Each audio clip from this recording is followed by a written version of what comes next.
Hello, everybody. Welcome back to Sector 1. We are here tonight on a Father's Day extravaganza, Bathurst, Mount Panorama, fittingly. My name is Lenosis, and joining me in the commentary box is your Division 4 race director, Sector 1 Hall of Famer, Ghost. How are we doing tonight, Ghost?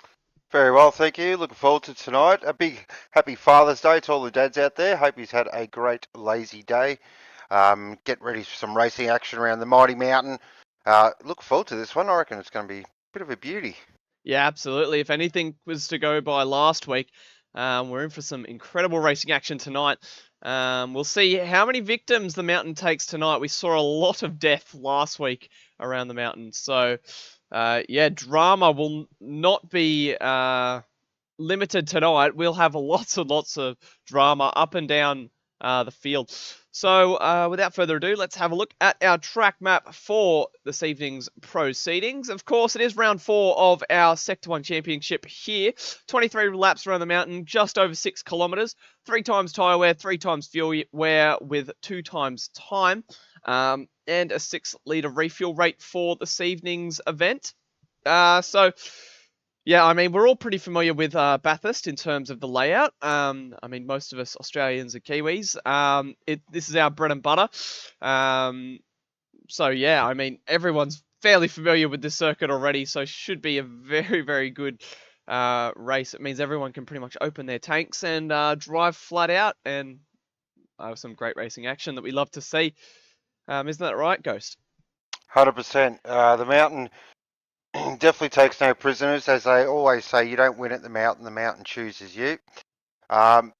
Just to early practice, sort of couple of standout performers so far. White Hips is looking the man to beat. Old Adam Brewer for APR Motorsport. The Good Doc and Mad Rick right behind him as well. But that battle for the mid-pack is going to be on for young and old. There's quite a few drivers in there as well. Of course, the Good Doc is a 2-time champion here at the mountain. And I think Brewer's had a bit of success around here too, way back in the day. So, yeah, there's going to be a lot on the line, and course strategy, of course, will always play a part as well. Absolutely. So let's have a look at our points for Category 2. Everyone here will be racing tonight. So Revs leads the way for Revolution E Motorsport on 93 points. Black Project RX7 is second in the championship on 73, a massive 20 points away from Revs up top. Sizzling Sausage there in third for Black Rose. CDXL drops to fourth for Dadson after a lackluster round last time out at Road Atlanta. Snake Eyes sits fifth, the other Rem car. Carbon Boy in sixth for APR Motorsport. Big J in seventh there for Symmetry. Cruisin is in eighth currently for CP. The Stranger for Doghouse in ninth. Freelix there in 10th. VF 11th for Dadson. 12th is Wartime for Brocco 5 Sim Racing. Budsy is in 13th. Killer on the Loose in 14th. That is your Division 3 for tonight, the top 14. And the back 14 is as followed. Renegade is in 15th for Hooncorp. PD Pop's just behind in 16th. Brewer in 17th. Madrick is currently in 18th. The Good Doc slots there 19th. Debrev 20th. Malevolent One in 21st. Daz in 22nd. Keza Johnson in 23rd. Laminator 24th. Womble 25th. Spitzy 26th. Nemesis 27th. And Jim Bob is the final driver in the standings at the moment. So definitely an interesting spread of the field at the moment. As you said, Good Doc and Brewer are the two to look out for tonight in Division 4. Currently sitting 17th and 19th, so a good result for those guys. Could even see them potentially popping their way up to the top flight of Category 2 here tonight. So we'll just have to wait and see how things pan out. But yeah, so not too far away from Division 4 qualifying. It's scheduled for 7 o'clock, and I think, is everyone in the lobby ready to go? We are looking good to go. I'm just double checking, giving them a bit of a warning, make sure everyone is ready to rock and roll. So qualifying, 10 minutes around this fantastic racetrack. If you know me, I love Bathurst qualifying. It is one of my absolute favourite things to call. So looking forward to getting stuck in. Big welcome to everyone in chat. Hope you are having a fantastic evening. Yeah, but I reckon we get this bad boy underway. That sounds like a brilliant idea. What color have you painted the button in the comms box tonight, Ghost? Watermelon. Watermelon. Ooh, Yeah. that's an interesting one. That would have been expensive. Would that have gone Yeah. on the blacklight build this week, or? Well, I did show it to Good Doc, and he said, "Get that crap out of here." So I wasn't going to argue with the boss, that's for sure. Of course, round 4 here at Mount Panorama. It is retro round, so we have some brilliant looking liveries on the grid tonight, which I'm sure that Ghost will love to have a look at and talk about. Yes, definitely. I do like retro round, easily my favourite round of the year. Especially, yeah, all these liveries, they look fantastic. So big shout out to all our livery makers. They do a fantastic job. Let's see who we have got first on screen at the moment. So, it is old mate Daz for Switchblade, aka Butter Knife. Of course, that is a throwback to Switchblade's first livery back in the day with the Gamesman. So a big shout out to them for all your gaming needs. Go see the Gamesman. Next is Petey Pops, driving for Doghouse. Of course, that is a throwback to the Team 53 livery with our good mate NASCAR, who was the team owner there. Big shout out to NASCAR. Hope he is doing well. I know today is a bit of a tough day for him, so look after yourself, mate. Next is Jim Bob for Blacklight, driving that absolutely gorgeous throwback to Glenn Seaton. Of course, the throwback to the OG Blacklight car as well, the TMR Porsche back in the day. Next is White Hips, driving a Golf-inspired livery with orange wheels. Carbon Boy, be very proud of that. Yeah, absolutely. We saw earlier in the season, Stickers did up a sort of a mock-up of the Golf colours. Oh, somebody's in the wall there. Who's that? Jim Bob's in the wall, early. Don't want that. We'll see if we can catch that one on the Liquid Solutions action replay. That's not gone well for him at the start of this session. As he comes through Big Filamy, overbrooks Skyline and loses the rear end somewhere. Yeah, loses the rear end, catches it, but it was just a long slide and he finds himself in the wall coming through the S's. So that's not gone well for Jim Bob. Tell you what, these drivers are playing a bit of mind games here down Conrod. So they're trying to back up, get themselves gaps here. Good Doc's backing up now. Lambinator as well. Okay, the Lamington. And then Mad Rick as well in that beautiful art car for Black Rose. He's backing up as well. So track position is everything here. I've never understood though why 6.2 kilometres and they can't find space. Well, this round they should be able to find some space because there's no way you're getting around for an extra lap as opposed to everybody else. You'll miss it by about a minute and a half. So these guys should definitely be able to just find a bit of nice space on the track, and it might actually do them a bit of an advantage if they wait up a little bit, burn a little bit of extra fuel and get that final run in. So Alright, so as they head up the mountain on their first flies, now Daz is going to lead the way for Switchblade as he fires it into the cutting. Nice exit, really nice exit, gets good drive. Now up towards under the tree. Flicks it across under Taylor, Fujitsu, Australia's favourite there. Down towards the dirty grate. Tips it in now, he should be pretty much flat all the way along here. Jeez, that was close, bloody hell. Now down into the S's. Really important to get good flow through here. Just hit your brake markers, throw it down the dipper, then really easy on the gas, really easy to spin the rears there and throw it in the fence. Down to the elbow, most important corner on the track and probably the most difficult. Good drive. He is making very good use of the track limits here. And they're very clear around Bathurst. It's a wall. That is the track limit. Coming very close to the wall, only just missing them. Alright, so we should hit about 270 here is the numbers we've been hearing. 270 on the dot, then he stands on the middle pedal. Flicks it into the chase. Lovely through there. Beautiful line. Oh, this is looking like a brilliant lap from Daz. Very tidy, but will the pace come along with it? Into Murray's corner for the final time. Oh, a little bit wide there. Just missed the apex. What's it going to be? Oh, 2039. No. Oh, Popeye. 2025. In the Team 53 car, immediately to the top of the times. Good Doc 203. Lamington at 203s everywhere. Couple of 204s. Wow. Popeye just goes bang. That is a very good lap. He loves it around here. A couple of people that he knows around here in Bathurst have properties around the track, so he's very familiar with the roads of Mount Panorama. Oh, everyone jumping to his DMs. So we'll keep an eye on him actually. Might jump on board. Up under the tree. Now he's got Daz in front of him. This might provide a bit of a tow. If he catches him in the right spot. Oh, he's flat through Reed Park. Bit of a lift. How deep? Ooh, slight wall tap, but that's alright. He's down. This could Whoa, good Doc and Mad Rick. I don't know what there. That was weird.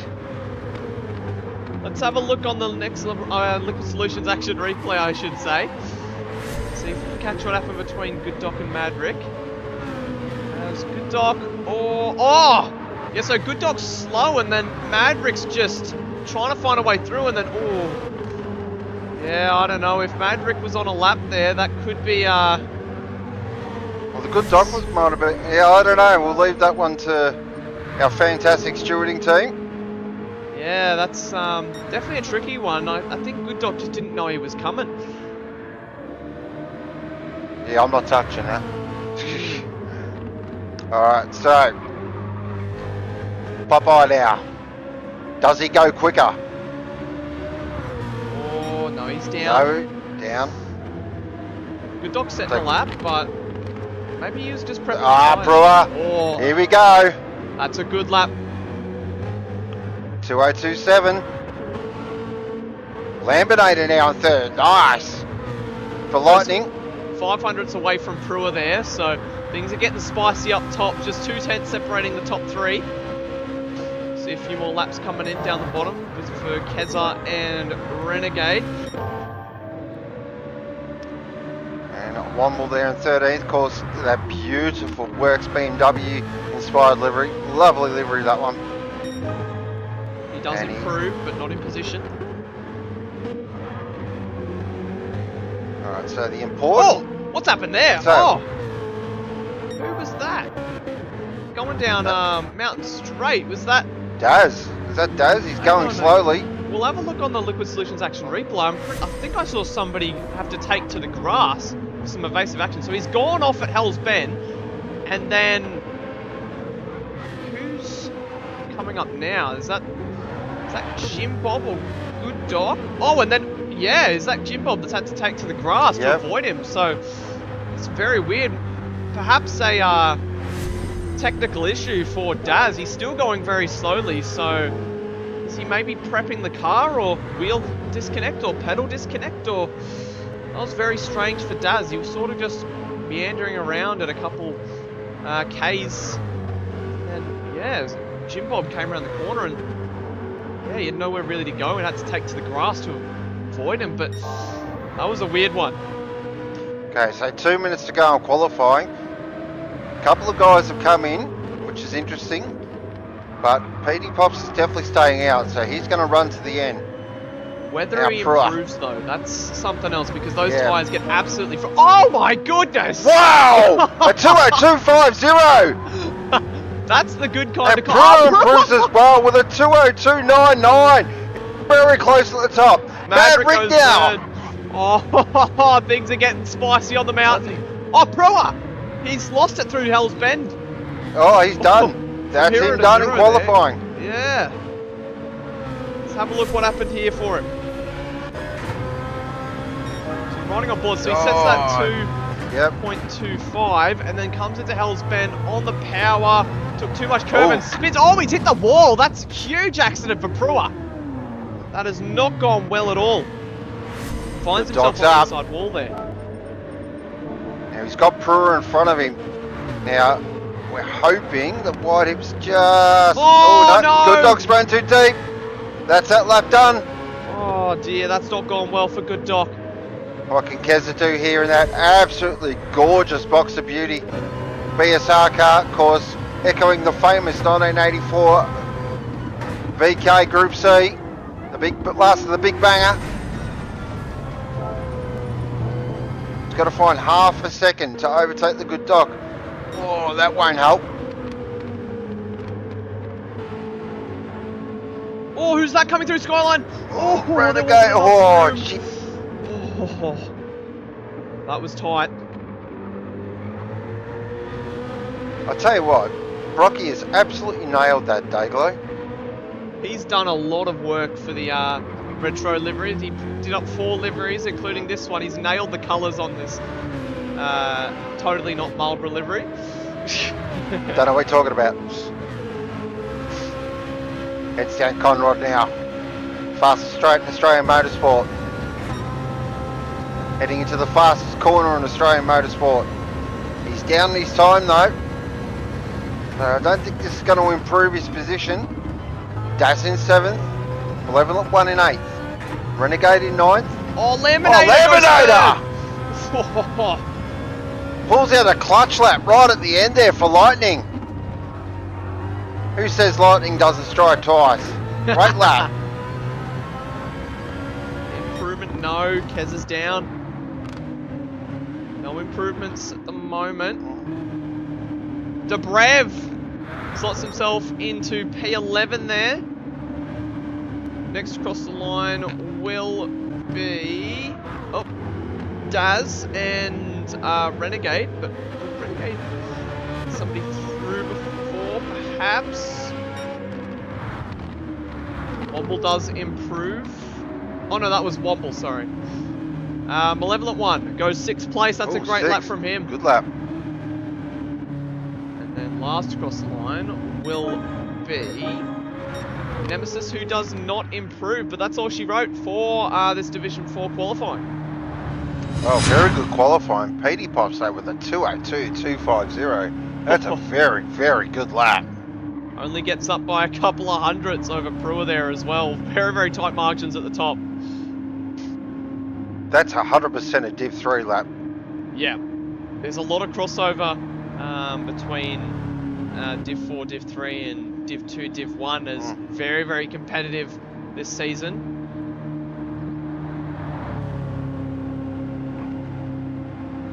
Just circulating around now. Why is this taking so long? I don't know, nobody's in the pits. Did somebody disconnect during the session? Not that I know of. Did we have 13 or did we have 14? Oh, no, there we go. Okay. It was just doing things. GT things. Yeah. Thanks, PD. Love you as always. So we will just have a quick squiz at the qualifying results for Division 4 here. The Adelaide Ceramic Coating Division 4. Here we go. So Petey Pops lines up on pole position, his first of the season. And he gets it by 500ths ahead of Brewer in second for APR Motorsports. His second front row start of the season.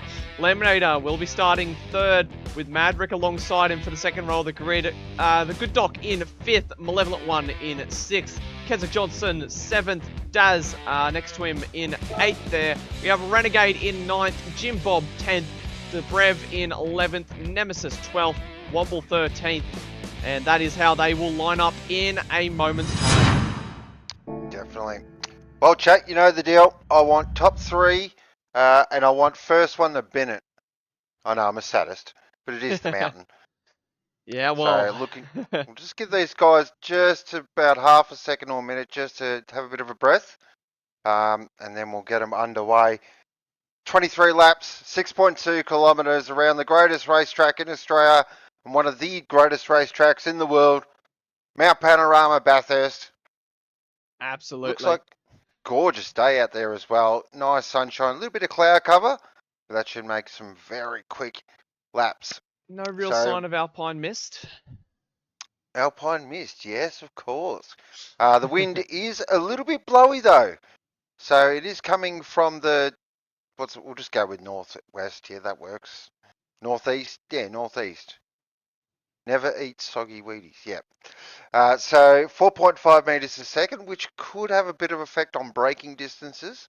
I'm sure John will be all over that. He is our resident wind expert. Yeah, yeah. The wind's not ideal here today, because you've got that tailwind coming down the back of the mountain, and it's going to push the car through the corner. It's not going to want to turn in and steer, and it's also going to be tricky under brakes. We already saw Jim Bob have issues through Skyline with that tailwind, but then it also is the double whammy as you're coming down Conrod. You've also don't have that tailwind. You actually have sort of a half headwind. It's sort of coming in from that left side of the track. So we saw the speeds weren't quite as high as what we were seeing last week. Last week we're seeing some guys approaching towards 280. I think the most I saw on somebody's dash was about 273, 274, but that'll all depend on how much downforce they're running, of course. So yeah, we'll just have to see how things play out, yeah. All right, let's get them underway. Here we go. So 23 laps around the mountain, about to kick off here in the Adelaide Ceramic Coatings Division 4 Championship. Here we go. As the big watermelon button has been pressed. It has. All right, on the grid, 13 cars. We know the track, we know the score. Revs rising. Long hold. Very long hold. 1 light, 2 lights, 3 lights, 4 lights, 5 lights. Racing! Everyone's got off the line quite well. Lamberlator looks like he bogged down a bit at the start, but Petey Pop's got an absolutely brilliant start.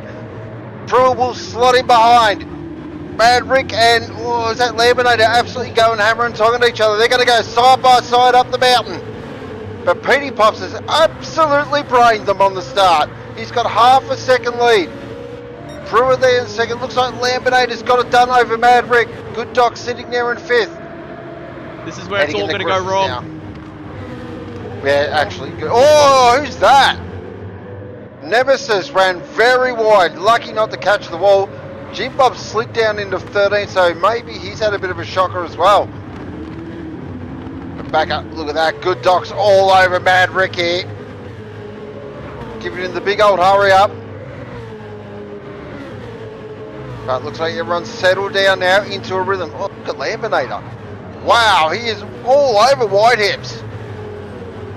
Good luck, Laminator. We don't call him Whitehips for no reason. Down Skyline. Through the S's, but that gap has opened up a little bit between Brewer and Laminator. Just a little bit of breathing room.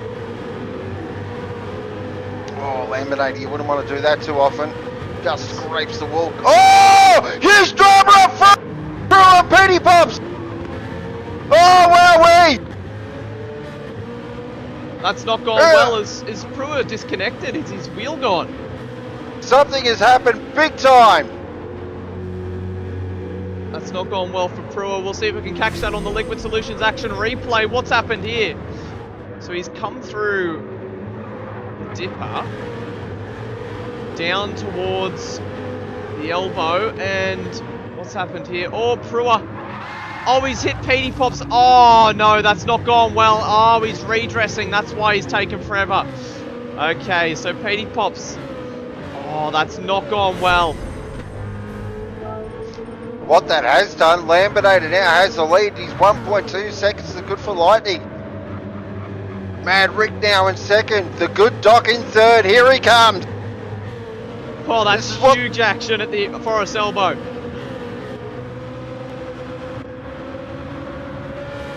Wow, this race has just been turned on its head.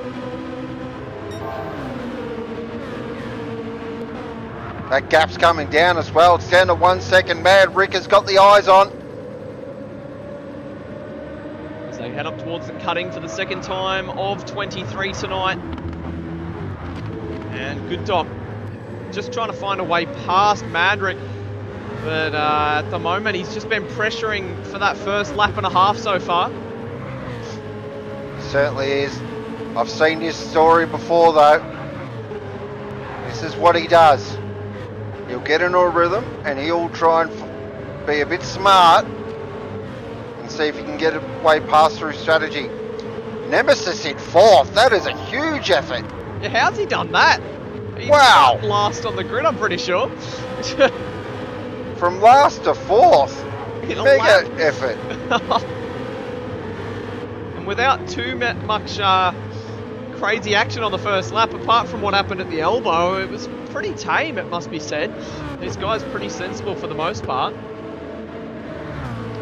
Renegade in 6th, Daz in 7th, DeBrev in 8th, Keza in 9th, Jim Bob in 10th, Womble in 11th, Petey Pops in 12th, and White Hips there in 13th, but I giving you the hot tip, he won't finish there.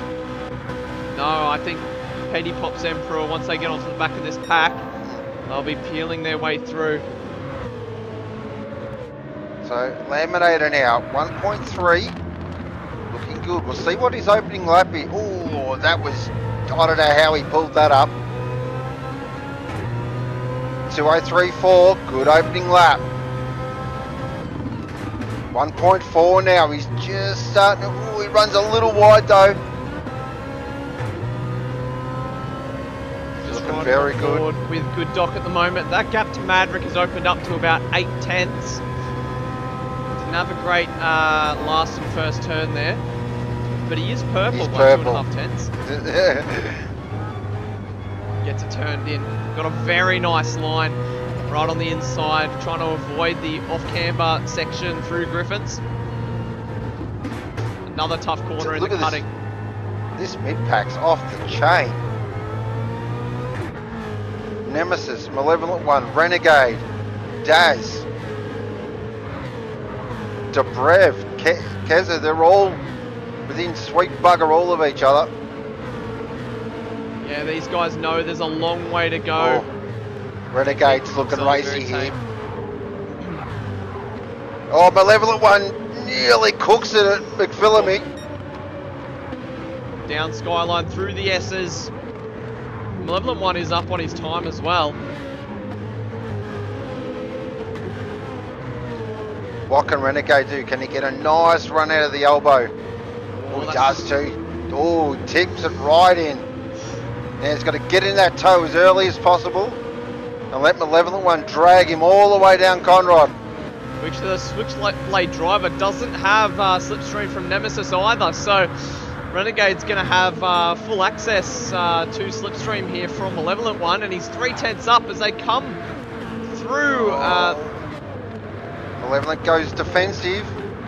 Into the chase. How did it? Jeez. Just pulled that up, I reckon. Very heavy braking zone there in the chase.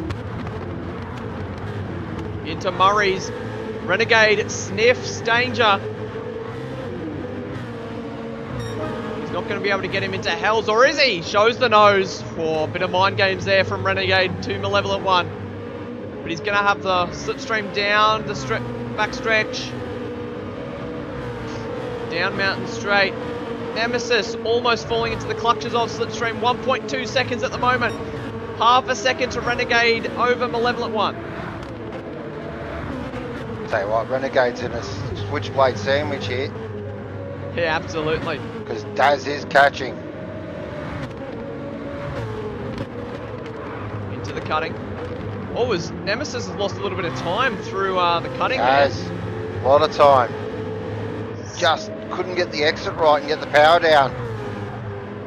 But it looks like he's good. got a good run through Yep. Reed Park though. Left a little bit on the table through Great. Oh, a bit wide at McPhillamy. Oh. Such a tricky corner. You missed that by half a metre and you're on the fence. He's definitely losing time. Big time. Malevolent One's got the eyes on now. Yeah, struggled through the downhill section. Now through Forest Elbow, and he gained a lot of time on entry, but that's a poor exit from Nemesis. He could be in trouble here, just depending on the downforce levels that everyone's running. But just behind him as well, Renegade's in trouble from Daz.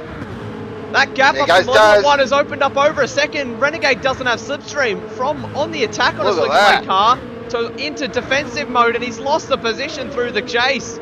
He's going to try and give it back though, is he? No, backs out of it.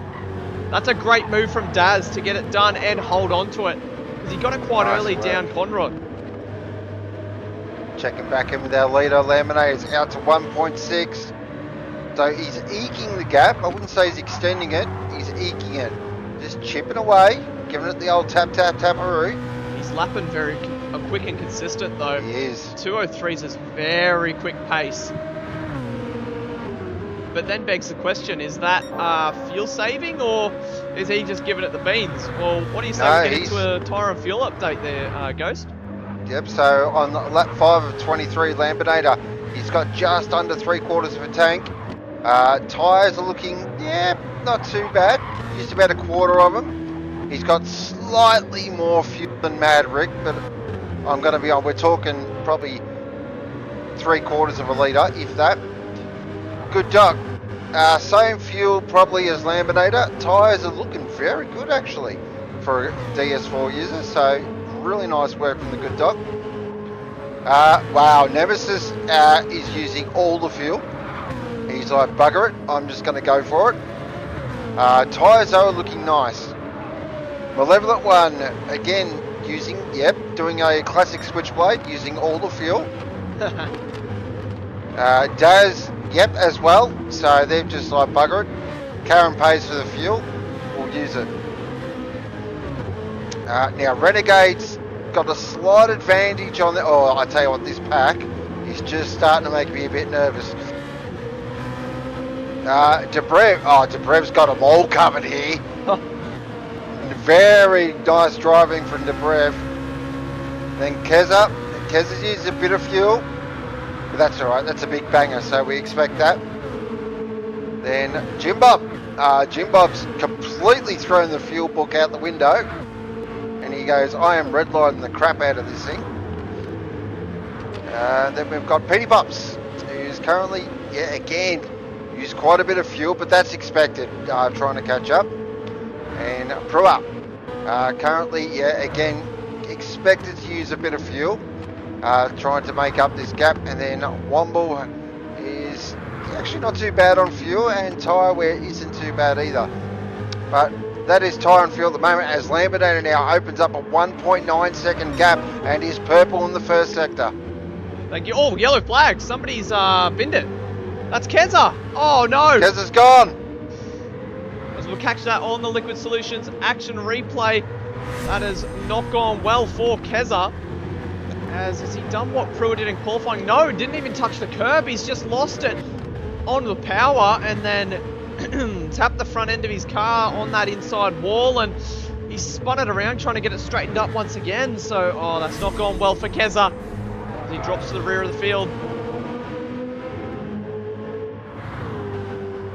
But yeah, something else has happened to Womble as well, as he was in the thick of that middle battle pack, but he's dropped behind Petey Pops and Pruitt here, so... Yep, bit of a struggle. Back up with our leader. That gap again is down to 1.7, so Mad Rick, well, I'm going to call him Cut Snake. Mad is a cut snake. He's not letting him go. They've definitely gapped Good Dog. And Good Dog's actually got Nemesis starting to close in and Malevolent One, so Good Dog's going to have to get the skates on here if he wants his podium. Then Daz and Renegade, they're going at it again. Down the fastest straight in Australian motorsport, towards the chase, 270 kilometres an hour, side by side. This is crazy stuff. Wow. Renegade had to back out of that one. They were playing a high-speed game of chicken. And look at that, Debrev's going, excellent. I will have some of this action. And Debrev's actually up on these guys in terms of tyre and fuel, so this is perfect for Debrev's race. Oh, Petey Pops is absolutely slicing through this field now. As the cloud cover starts to roll in, a bit of alpine mist. Yeah. So we have a look once again, these guys side by side down Conrod. And when they got to the chase, Daz wasn't about to give up the position that easily, and Renegade had to back out, save his race for another day. Look at this. Renegade Oh, they go Daz. again! Oh. Renegade still pressuring, but it looks like he's got... Oh, I thought I saw someone sideways in the background there, but not quite. Everyone's still remaining facing the right direction for now. Running a little bit wide there is Renegade. Looks like he might even lose the position to Dobrev there. No, Dobrev. No, Dobrev's too smart for that. He's experienced. He knows the score around here. Oh, hang on a minute. Somebody's parked up. Womble's parked up at the chase. Oh. Is he having wheel issues potentially? It looks something's going on there. It looks like his brakes and accelerator's doing something. There's some real weird stuff happening there. That's not gone well. He might even have the throttle glitch, which has been plaguing a couple of drivers throughout the season. It's on and off the brake, but that's weird. Weirdness. Back up with our leader. 1.9 to the good. Yeah, those yellow flags there for Womble though, that could be an issue for some of these guys. Oh! Jesus, cut snake, you mad bastard. Bloody hell. I had no idea he pulled that up. Good Doc though, comfortable on third. He'll be happy with that. Nemesis now in fourth. Still, this is actually turning into a very good drive.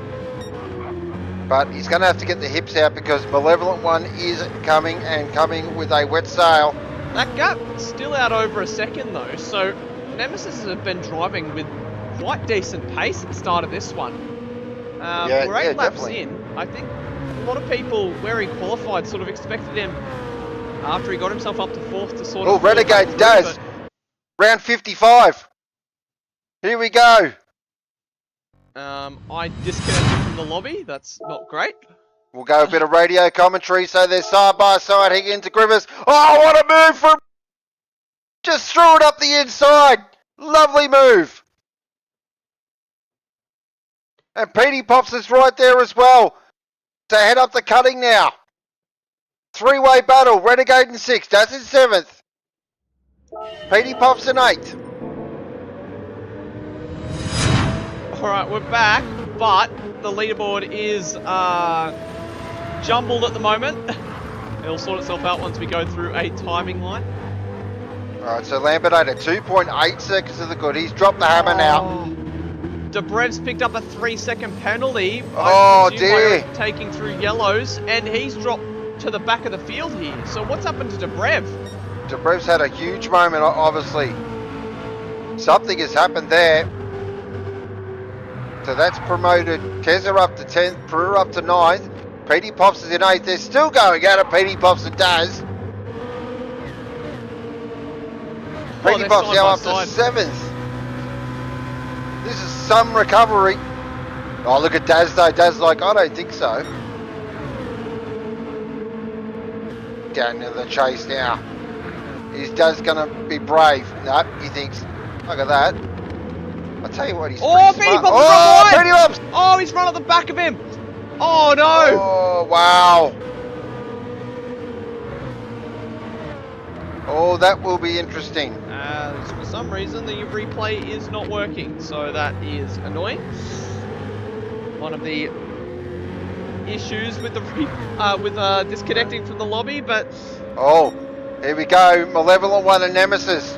Malevolent One is caught right up slipstream, mountain straight. Is he going to go to the inside? Does Nemesis go defensive? Oh, yep, no, here he goes. He's going to go for it. This is the classic Bathurst move, side by side into Griffiths. And gets it done nicely. Beautiful move there from the Malevolent One. And he sees the good Doc in his sights. Yeah, the replay is not working, unfortunately, so we're just going to have to leave it as is, unfortunately. So we're 9 laps down. These drivers are now just be starting to think about their pit stops.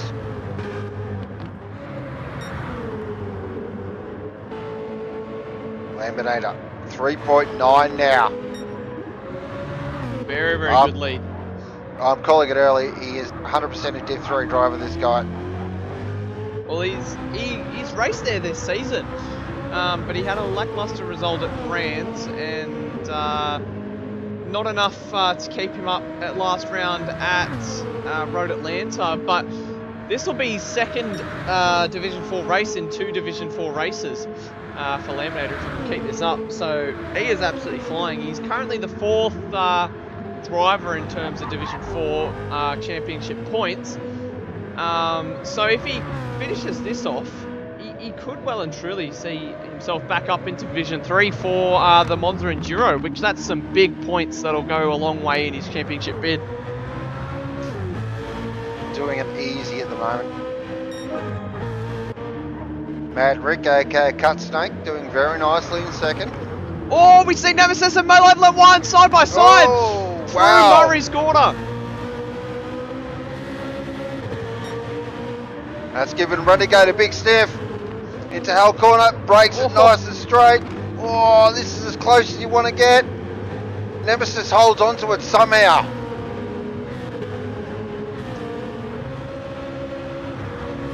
I don't think Renegade's close enough. He's just out of slipstream range.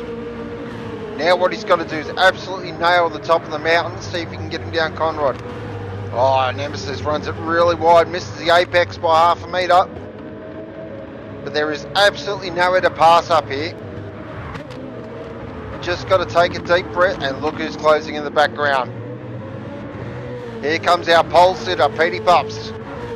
If Petey Pops can drive back to a podium, this will be an absolutely incredible drive. Oh, Nemesis nearly fires it into the fence at the tree. Oh, the crunch! Renegade hits the fence, and Petey Pops gets it through McPhillamy. Absolutely incredible. Down Skyline now. Petey Pops is lapping very, very quick as well at this time. Oh, Nemesis almost loses it through the dipper. All sorts of sideways.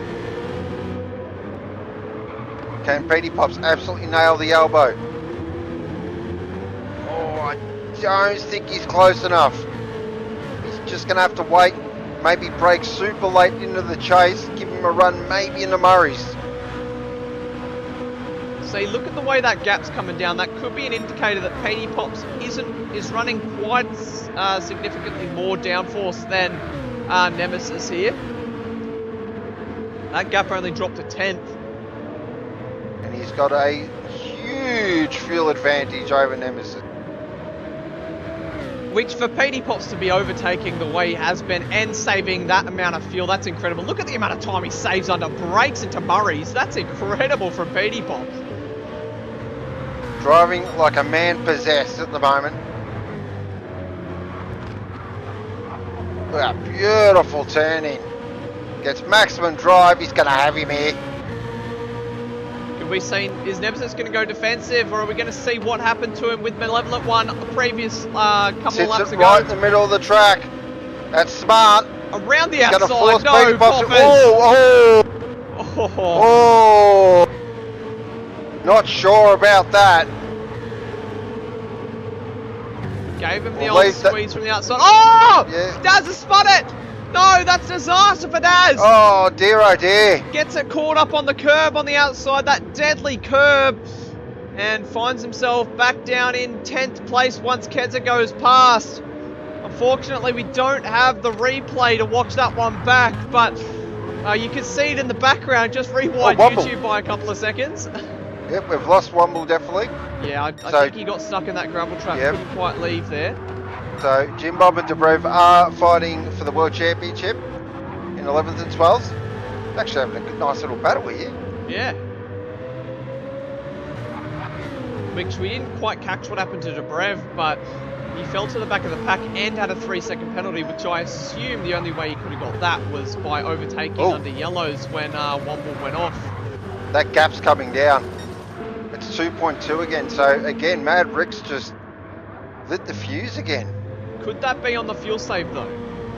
I think it is. Now, is they're coming up to lap 11, who takes the early one stop or who keeps on going for the 12 lap one stop? Well, Laminator and Mad Rick are definitely going for it, so it's good, Doc. The level one, does he? No.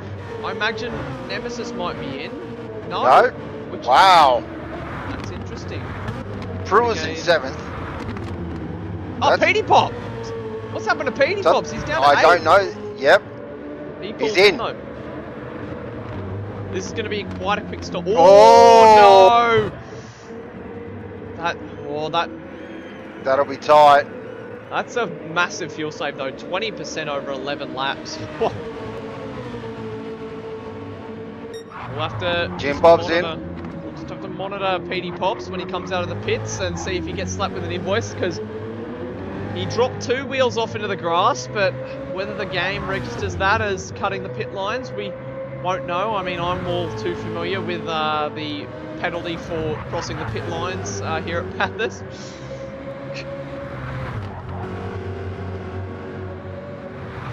Laminator's got that gap up to just under 3 seconds, or it's just popping There it is. 3 seconds. There it is. 3 seconds for Petey Pops. Oh, that's not gone well for Petey Pops. And he's going to have to carry that all the way around the Conrod. Yeah.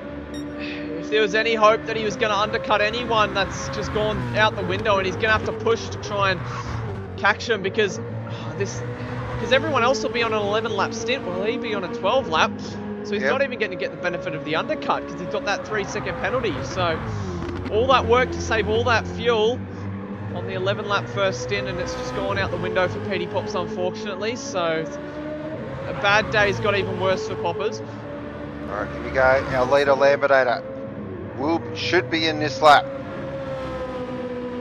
If he's not, I think Stickers will be on the radio telling him to get his ass in the box right now. Mad Rick's in. Make sure you nail your pit entries. Very slow, so Madrick very careful, tiptoeing his way round there. Good Doc. So that's a decent fuel save as well for Laminator there. 15% in the tank. That's very good. The level 1. Going with the deed strat. Renegade in. Decent fuel save for Renegade. Brewer, that's alright considering the amount he's been come pushing. through the field. Yep. Oh! Hang on a minute. What has happened happened there? to Nemesis there? So, Nemesis, he was very slow on the entry, and Kez has just oh, he's run out of fuel! Oh, no! Oh, that's not gone well for Nemesis. That's ruined what would have been an amazing race. That's hurt. And with the 0 fuel save as well, that's going to lose him so much time in the pits. Yeah. 6 litre per second refuel rate for this round. So you see Nemesis coming in with nothing in the tank, just a bunch of fumes in that fuel tank. And you see, I think the worst we saw was 4 to 8%. So that's worth a second right there, just in fuel. So Laminator's got 6 seconds to Madrick now, so that fuel save is absolutely set. I'll tell you what, Debrev's gone around again. He has too. So, certainly, hang on, what's going on there? Did he come in early? No, is he too stopping? Surely not. Potentially. Oh, and, well, no. Well, yeah, no, he is. Yes, definitely. So he coming in lap 7 and 8. He's 2 stopping. So that's what happened to Debrev, and we missed that because we weren't in the lobby because PD doing PD things. But yeah, he's sitting 4 on the 2 stop. I mean, look at the gap back to those guys coming down Skyline at the moment for P7, P8 there. This could be a good strategy for Debrev. Especially if Renegade and Pruitt and Petey Pops. Oh, especially if Pruitt and Renegade start getting a bit frisky with each other. Yeah, like whether these guys know that Debrev's on the 2 stop or not, like they don't want to be mucking around now because they've got to get a move on because nearly. Wow. Which Debrev's on the back of Good Doc now, pressuring for 3rd place. Yeah. Good Doc's got his head on. He'll go, you know what, Debrev, off you go. But you've got to show me that you're quicker than me.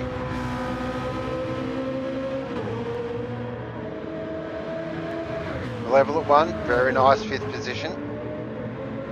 So Renegade's got Brewer very, very close on track at the moment. 6/10 between them. Petey Pops, is that the fastest lap of the race there at 2:03.1, or is that just? No, that's fast lap of the race. Because when I got kicked out, it reset the fastest lap for me, so I didn't know. That's a good lap for Petey Pops. That's close, or that's actually quicker than his pole time, isn't it? Oh, Renegade left the door open, and Brewer for half a second thought, you know what? And that's a door that closed very, very quickly. It got slammed shut by Renegade, and luckily Brewer had enough travel in his brake pedal to get that one stopped. That is the vortex of danger. Yeah. Through McPhillamy. And down Brock Skyline. Through the S's. Can they get stopped? Renegade, what? Jeepers, creepers. Into the elbow. Both of those guys a bit aggressive into the elbow. They're leaving a little bit to be desired on the outside of the corner there, maybe to get a bit of a better exit, but that wind direction, as you can see, pushing them down into the elbow there, so they're not going to be able to get as much turn in under brakes as they would have liked. 2/10 up on his time here as well, Brewer. Look at him under brakes. He is a demon under brakes. Of course, fresh off his great performance at Sandown in real life. Yeah, it is Formula 1600.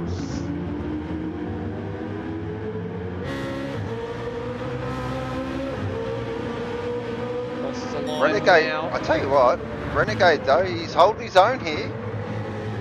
Yeah, well, Renegade's actually lapped, put a couple of tenths on through that lap.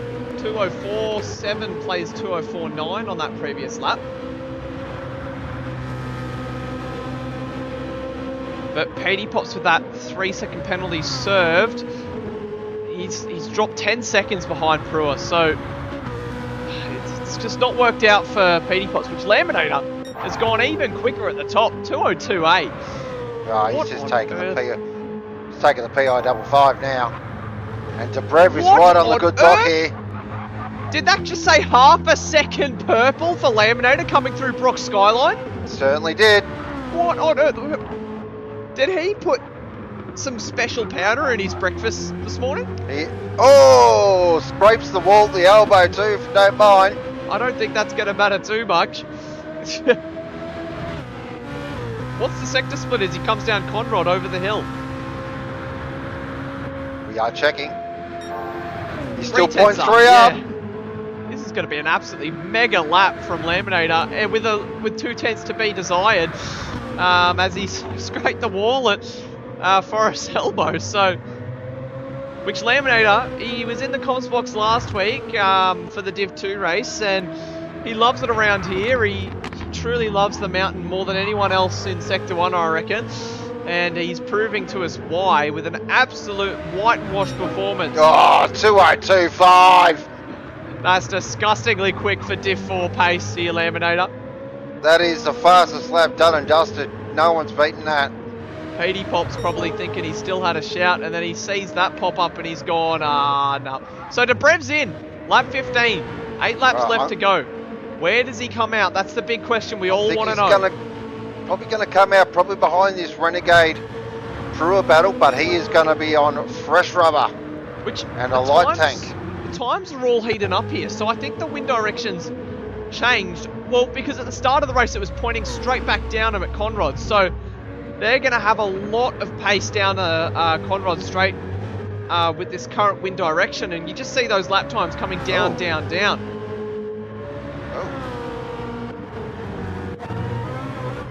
Brev comes out in 10th, but he's right behind this battle pack for 8th between Daz, Keza, and Brev, just there. He's come out ahead of Nemesis though, so Nemesis is dropped quite a bit off the back of the pack after running out of fuel there.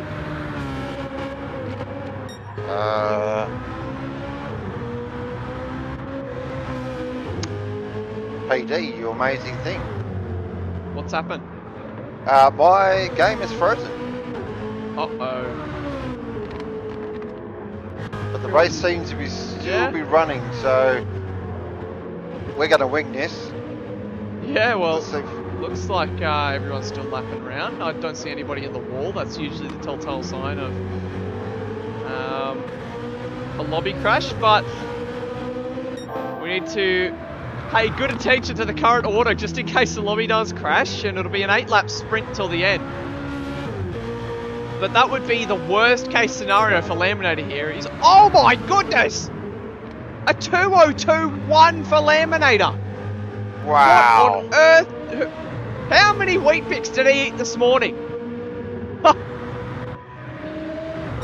What on earth is going on here? And good Doc.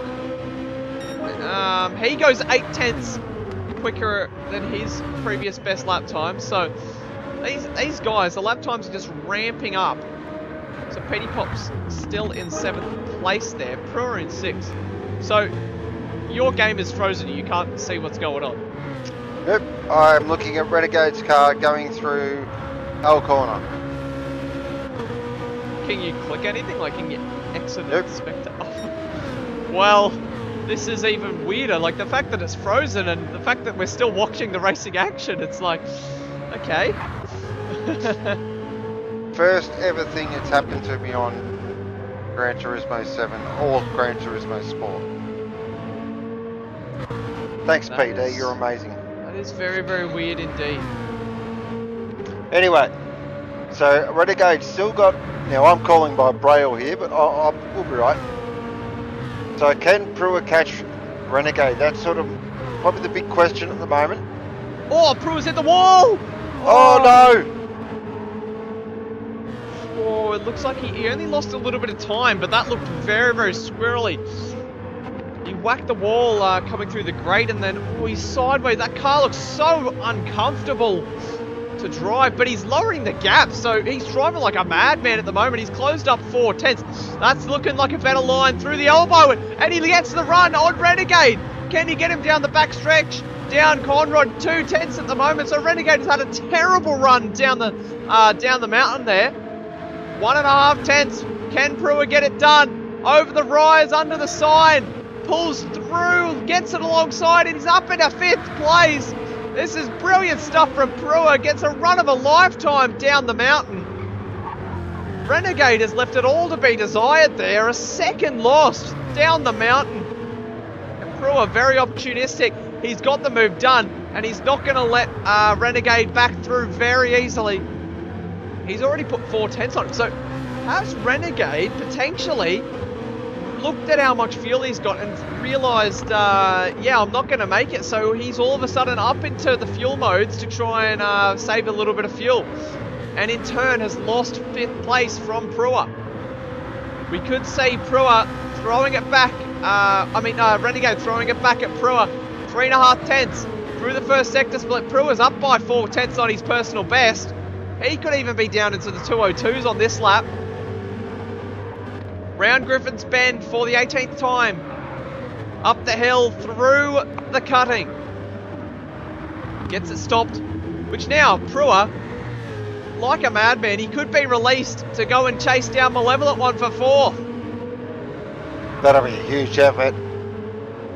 The gap's currently sitting at 3 seconds, so he's going to have to catch him about half a second a lap if he wants a chance at, to throw it down the inside of Malevolent One. Through McPhillamy down, Skyline. 3 seconds. Once that 5 laps, definitely doable. Yep, one small mistake into the barrier. That could be all it takes for Prua up into 4th place. But this is about the time of the race where that fatigue is going to start setting in. These guys are going to start getting tired, start making sloppy mistakes. And Prua's dropped Renegade by almost a second now down the mountain. So Renegade's having huge issues coming down the mountain. Could be that tailwind playing into things here. Renegade's almost outside of slipstream range and he's only lost that position a lap ago. Or is Renegade trying to use maximum pace down the straights and trying to save a bit across the top of the mountain, potentially? I think Prue has just got the eyes on. I think he wants that 4th position. Well, that's not a great lap from Prue either, though. So he's put in a 2:04.2, so that's a second slower than he was last lap. And Renegade was still a second slower than him. So effectively, Renegade's lapping 2 seconds slower than what he could be. That's true, yeah, good point. It's going to be interesting to see how this plays out. That gap though, it's down to 2.8, so they're both catching here. Yeah, absolutely. So Malevolent 1, I believe he did 12 laps, and now he's on his 11 lap stint. So he should be quick in theory. But that gap to Prue down to 2.3, so it could be the fatigue starting to set in for Malevolent 1. He just wants to drive the car home, but Prue, he's not happy with 5th. He wants to go all the way. He wants to take 4th place, and he's closed that gap up a second on the run up the top of the mountain. Down Skyline now, under a 1.7 seconds, sorry.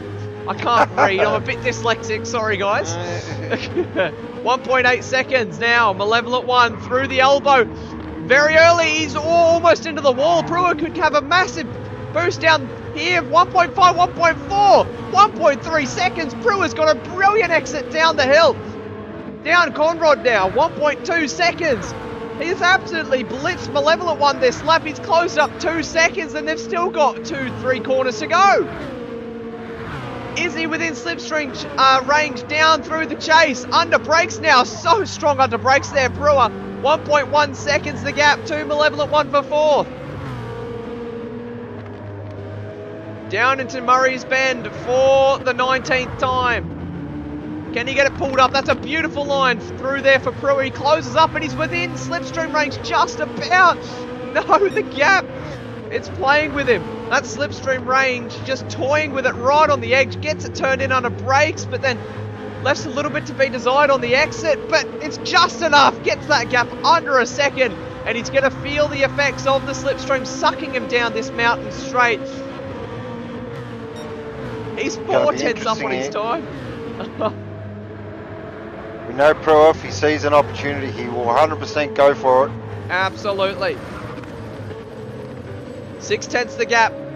Through Griffins, up towards the cutting. Gets it turned in. Half a second now is the gap. Runs wide, Brewer. Does he hit the wall? No, he keeps it out of the wall, but that leaves a couple of tenths. Oh, he's let a couple of tenths get away there. Up through Reed Park. Starting the run across the top of the hill now. Down through the grate.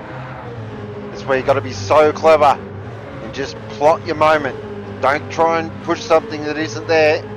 Through McPhillamy, takes the grass, into the wall! No, that's disaster for Brewer. He's dropped back 1.5 seconds. He's hit the wall. That might come with damage as well.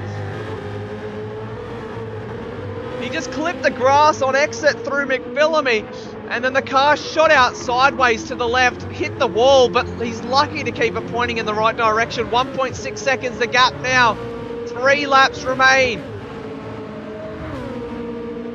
This race for 4th is on, and Renegade not far behind either, 1.5 seconds. He's into the mix here as well. Evenly distributed between 4th, 5th and 6th. Malevolent 1, Brewer, Renegade. 3 laps to go. What can Brewer find? Can he just find that little bit extra? Put Malevolent 1 under that little bit of pressure, might force an error. We have a nice battle pack here as well. For 8th, 9th and 10th, Jazz leads Keza, leads Dobrev. 6/10, 4/10 between Dobrev and Keza. Can Dobrev get it done under brakes into the chase? He's going to have a good run all the way down Mountain Straight here as well. Dobrev, of course, 2 stopping, so he'll have a nice fresh car underneath him.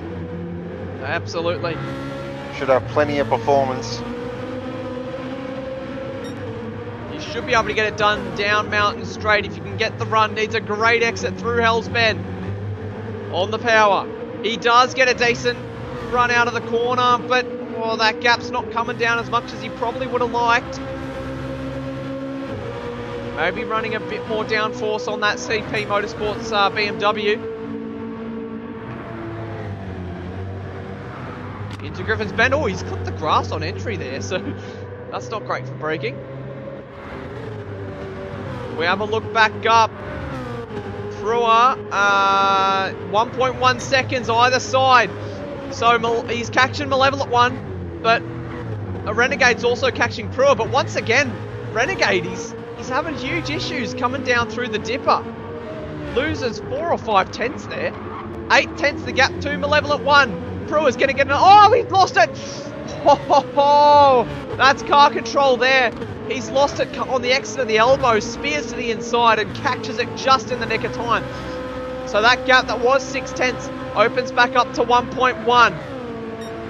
Down Conrod. He still gets a better exit than Malevolent One somehow, despite almost binning it into a wall. Whoa. That was very close. Through the chase. And now down towards Murray's Corner. 1.1 seconds. Brewer's got to find something.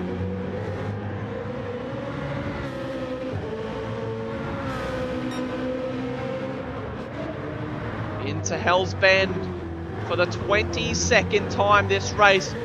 One more left to come. On Mountain Straight for the penultimate time. That gap opens up, 1.2. Half a second up on his time. That's the kind of exit Brewer needed to keep himself in this 4th place battle. Through Griffin's Bend. Oh, up the hill. Gets a lot of curb there on the exit of Griffin's. Car bottoms out a bit of sparkage. That's a decent line through the cutting. Well, that gap closes up under a second now. Across the top of the mountain. Through Reed Park. Down towards the Great. That gap still coming down into the wall once again. Brewer, he's pushing so hard, but he can't quite get it done. 1.1 seconds. This is where he's confident in the car. Down under brakes, through the S's, through the dipper. Weaves it through left, right, down onto the Forest Elbow. Malevolent One, this is his worst point on the circuit, and he loses so much time. 4 tenths lost there. Under half a second now. Malevolent One down the back stretch. Conrod Straight for the penultimate time. This gap is closer than it's been all battle. 4 tenths, 3 tenths. Down the back stretch. Through the chase. Ken Brewer pulls to the inside. No! Defensive for Malevolent One. He squeezes Brewer on the outside. Nowhere to go for Brewer. Round through the chase, down towards Murray's Corner for the penultimate time as they'll cross the start-finish line to begin the final 6.2 kilometres of this Mount Panorama circuit. Malevolent One gets a poor exit through Murray's. That leaves him vulnerable to Brewer. Down towards Hell's Bend, goes defensive. Brewer shows it to the inside, pulls to the inside. Can he get it done there side by side? He does get it done. Just about there side by side still. Has a little bit of overlap there, Malevolent One, but he's pressuring. Now Renegade's here as well. Malevolent One pulls to the inside of Brewer. They're going 3 wide. No, don't do it, guys. Brewer gives him the squeeze on the inside. Into the... Oh, Griffin's Bend, there's contact. Renegade runs wide. Through Griffin's Bend now. Up the hill towards the cutting. And Malevolent One is going to lose 2 positions. As they're side by side, Malevolent One's in the wall. Renegade tries to get it done through the cutting. Down, up, through, down towards McPhillamy now. Brewer's skipped away 1.4 seconds. Absolutely incredible racing. I'm not a pro, I'm not a steward, I'm just an excited person. As they head down through McPhillamy. That was elbows out there from Renegade. He was like, nope. Yeah, Malevolent One tried to hang it around the outside, but it wasn't going to work. but it looks like Renegade manages to keep it straight for the final time through the dipper. Malevolent One's going to need to pull something out of the hat here down through Forest Elbow. Renegade, does he get a good exit? Oh! Malevolent One's into the wall at the Forest Elbow. That's not gone well. He's lit up the rears. The spears to the inside. And he's dropped off the back here. So looking at a 4th place with 1 lap to go. And he finds himself down in 6th. But what that does mean is that Renegade is going to take 5th. Laminator takes P1 by 18 seconds. Madrick rounds the final corner on the power for the final time. He will take P2 here at Mount Panorama. Good Doc takes 3rd. That's a good podium for the Blacklight team owner there. And Prua gets up on Malevolent One and Renegade and will take P4. A nice recovery drive for the APR Motorsports TO. Renegade takes 5th. Malevolent One will come home in 6th. Petey Pops will take 7th. Decent recovery drive for the Doghouse driver in the Team 53 car. Daz will round the final corner and will be taking P8 tonight. Dobrev in 9th on the 2-stop. Keza in 10th. And we have Nemesis, who is rounding Murray's for the final time here. And he finds himself on the grass there. That's not the line through the Murray's, unfortunately, Nemesis. Crosses the line, that's 11th place. And Jim Bob will be finishing 12th tonight. As he heads down to the final corner. Murray's bend for the final time. Gets it stopped, turned in. And he will be the last one to cross the line.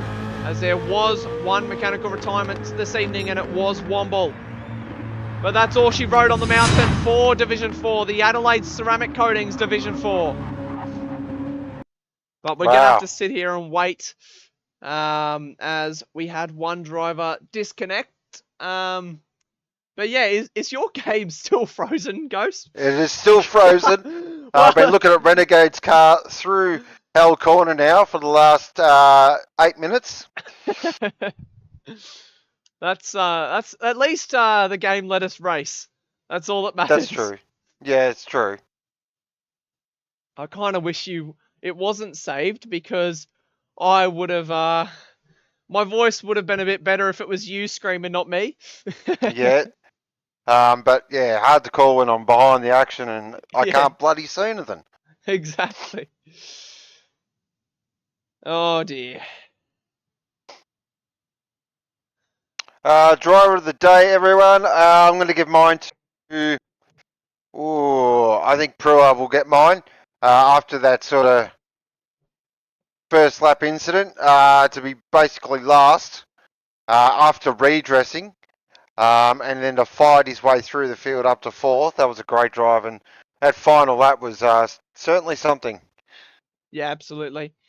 I think I'm going to give my driver of the day for somebody that went a little bit under the radar this evening. Madrick. He drove brilliantly. He didn't get a lot of TV time, as he was in a bit of no man's land for the most part, but he held off Good Doc when it mattered, held his own in 2nd place, and he didn't really... I'm not going to say he took the fight to Laminator, but he definitely was there for a good, decent chunk of the race, especially in that first stint. That's a decent drive from Madrick. He gets my driver of the day. As we see a couple votes coming in chat, we have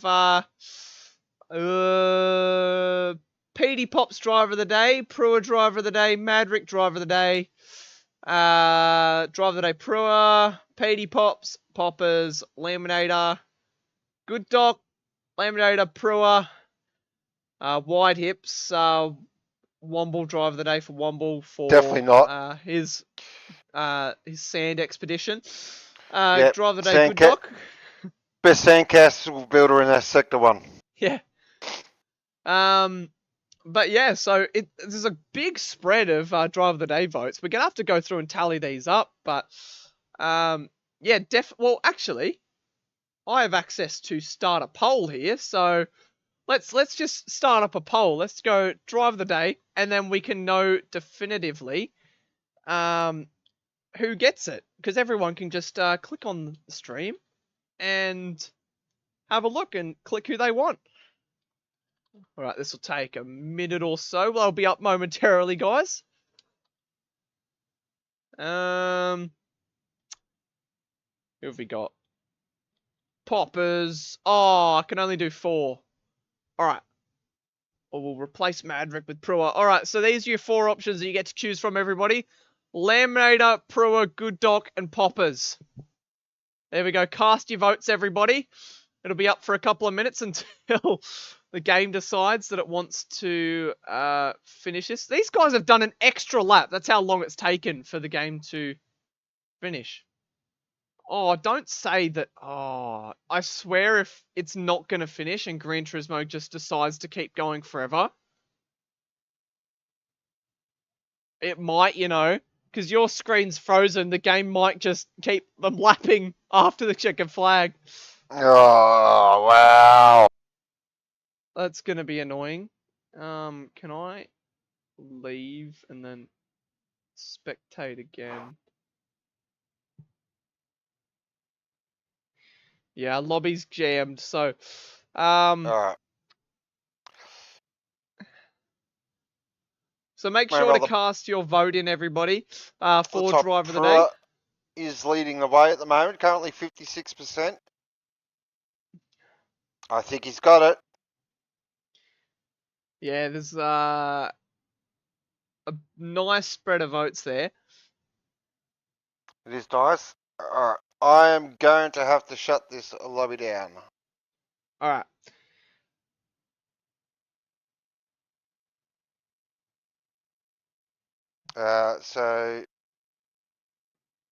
Wow. So we're not going to be able to look at the results this evening. But that I'll was tell you who was really... I'll tell you who's the driver of the day. PD, get stuffed. Yeah, absolutely.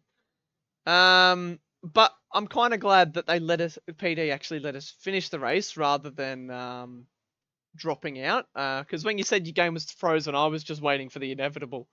So was Post I. ended race. But we got the race done. Everybody managed to make it round. But then the race didn't actually finish. So that's a really weird glitch from PD. So not too sure what's going on there. But huge thanks to Ghost for stepping up. Hang on. There's What? a question here in chat we need to answer. Jam is better than marmalade. No, I'm sorry, I can't get around that at all. I don't know what Big you might marmalade sponsor guy. the series, but no. No credits, no winners. Yeah, everyone loses.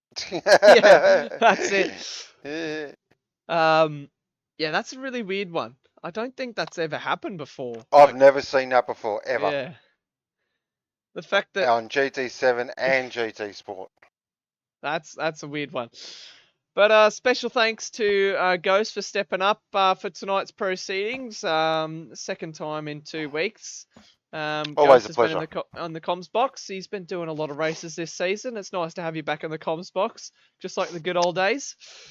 Yeah, it's good to, dust it off. And for those ACC watchers, I will be in the box this coming Thursday as well for OOR. So if you just want to pop along and watch some ACC action on the PC, feel free to jump in. And I'll be racing on Tuesday.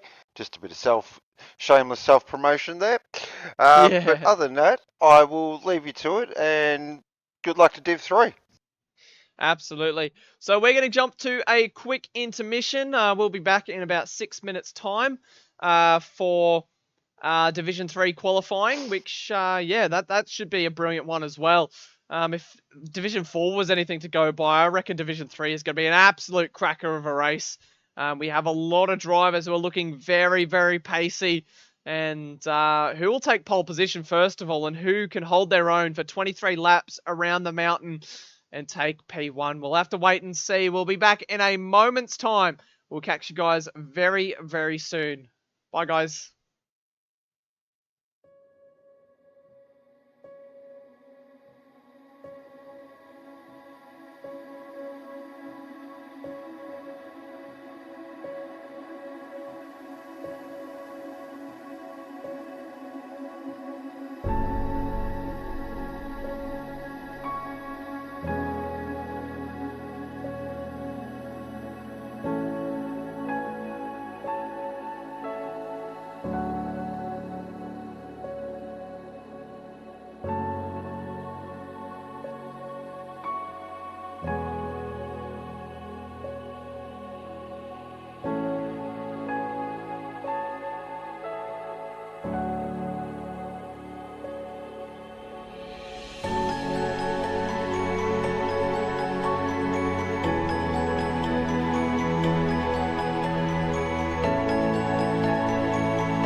Hello everybody, we are back after the quick intermission and we are ready to go for Division 3 qualifying action here at Bathurst. Joining me in the commentary box at the moment is your Division 3 race director, Muffin. How are we doing tonight, Muffin? I'm doing some social analysis, mate. Good afternoon, good evening, everyone at home, racing from Australia, New Zealand and beyond. I hope you guys are hearing it, mate, because the mountain is calling. We're back here at the arguably greatest racetrack in Australia with the Division 3 boys. It's going to be a cork of a race here, and like Big Kev, mate, I'm excited. There is no argument about it, Muffin. I'm pretty sure it is undisputed best track in Australia and all the world.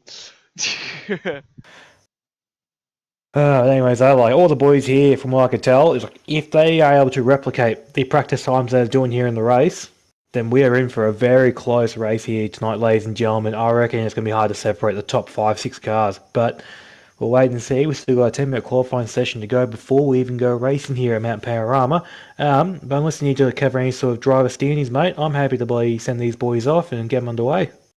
Yeah, so we'll just have a look at the point situation once again, just in case you missed it before. But Revs is the points leader in the championship here in Category 2. Black Project there in second. Sizzling Sausage in third. CDXL fourth. Snake Eyes fifth. Dadson sixth. Big J seventh. Wait. Not Dadson's. Carbon Boy. I was like, wait a minute. Dadson's in Div 1, not Div 3. Big J in 7th. Cruisin' in 8th. The Stranger in 9th. Felix 10th. VF 11th. Wartime in 12th. Budsy in 13th. And Kira on the Loose there in 14th. So, what... First question. What colour have you painted the button tonight, Muffin? Well, you know, I've in the spirit of our footy team that is no longer in contention for the finals, mate. Well, really in contention for the finals. I've painted it red and white for the Almighty Dragons. Missing out on the finals for the 6-year run or something like that. So I thought I might just put a nice little red V on it just to make me shed a tear when I push it. Yeah, that's fair enough. I mean, the Dragons, they can still make finals. They've just got to win by 80 points next week. So small feat, nothing big. Yeah, anything's possible in footy, but yeah, no, we'll see what happens, mate. You know, but anything's possible. Absolutely.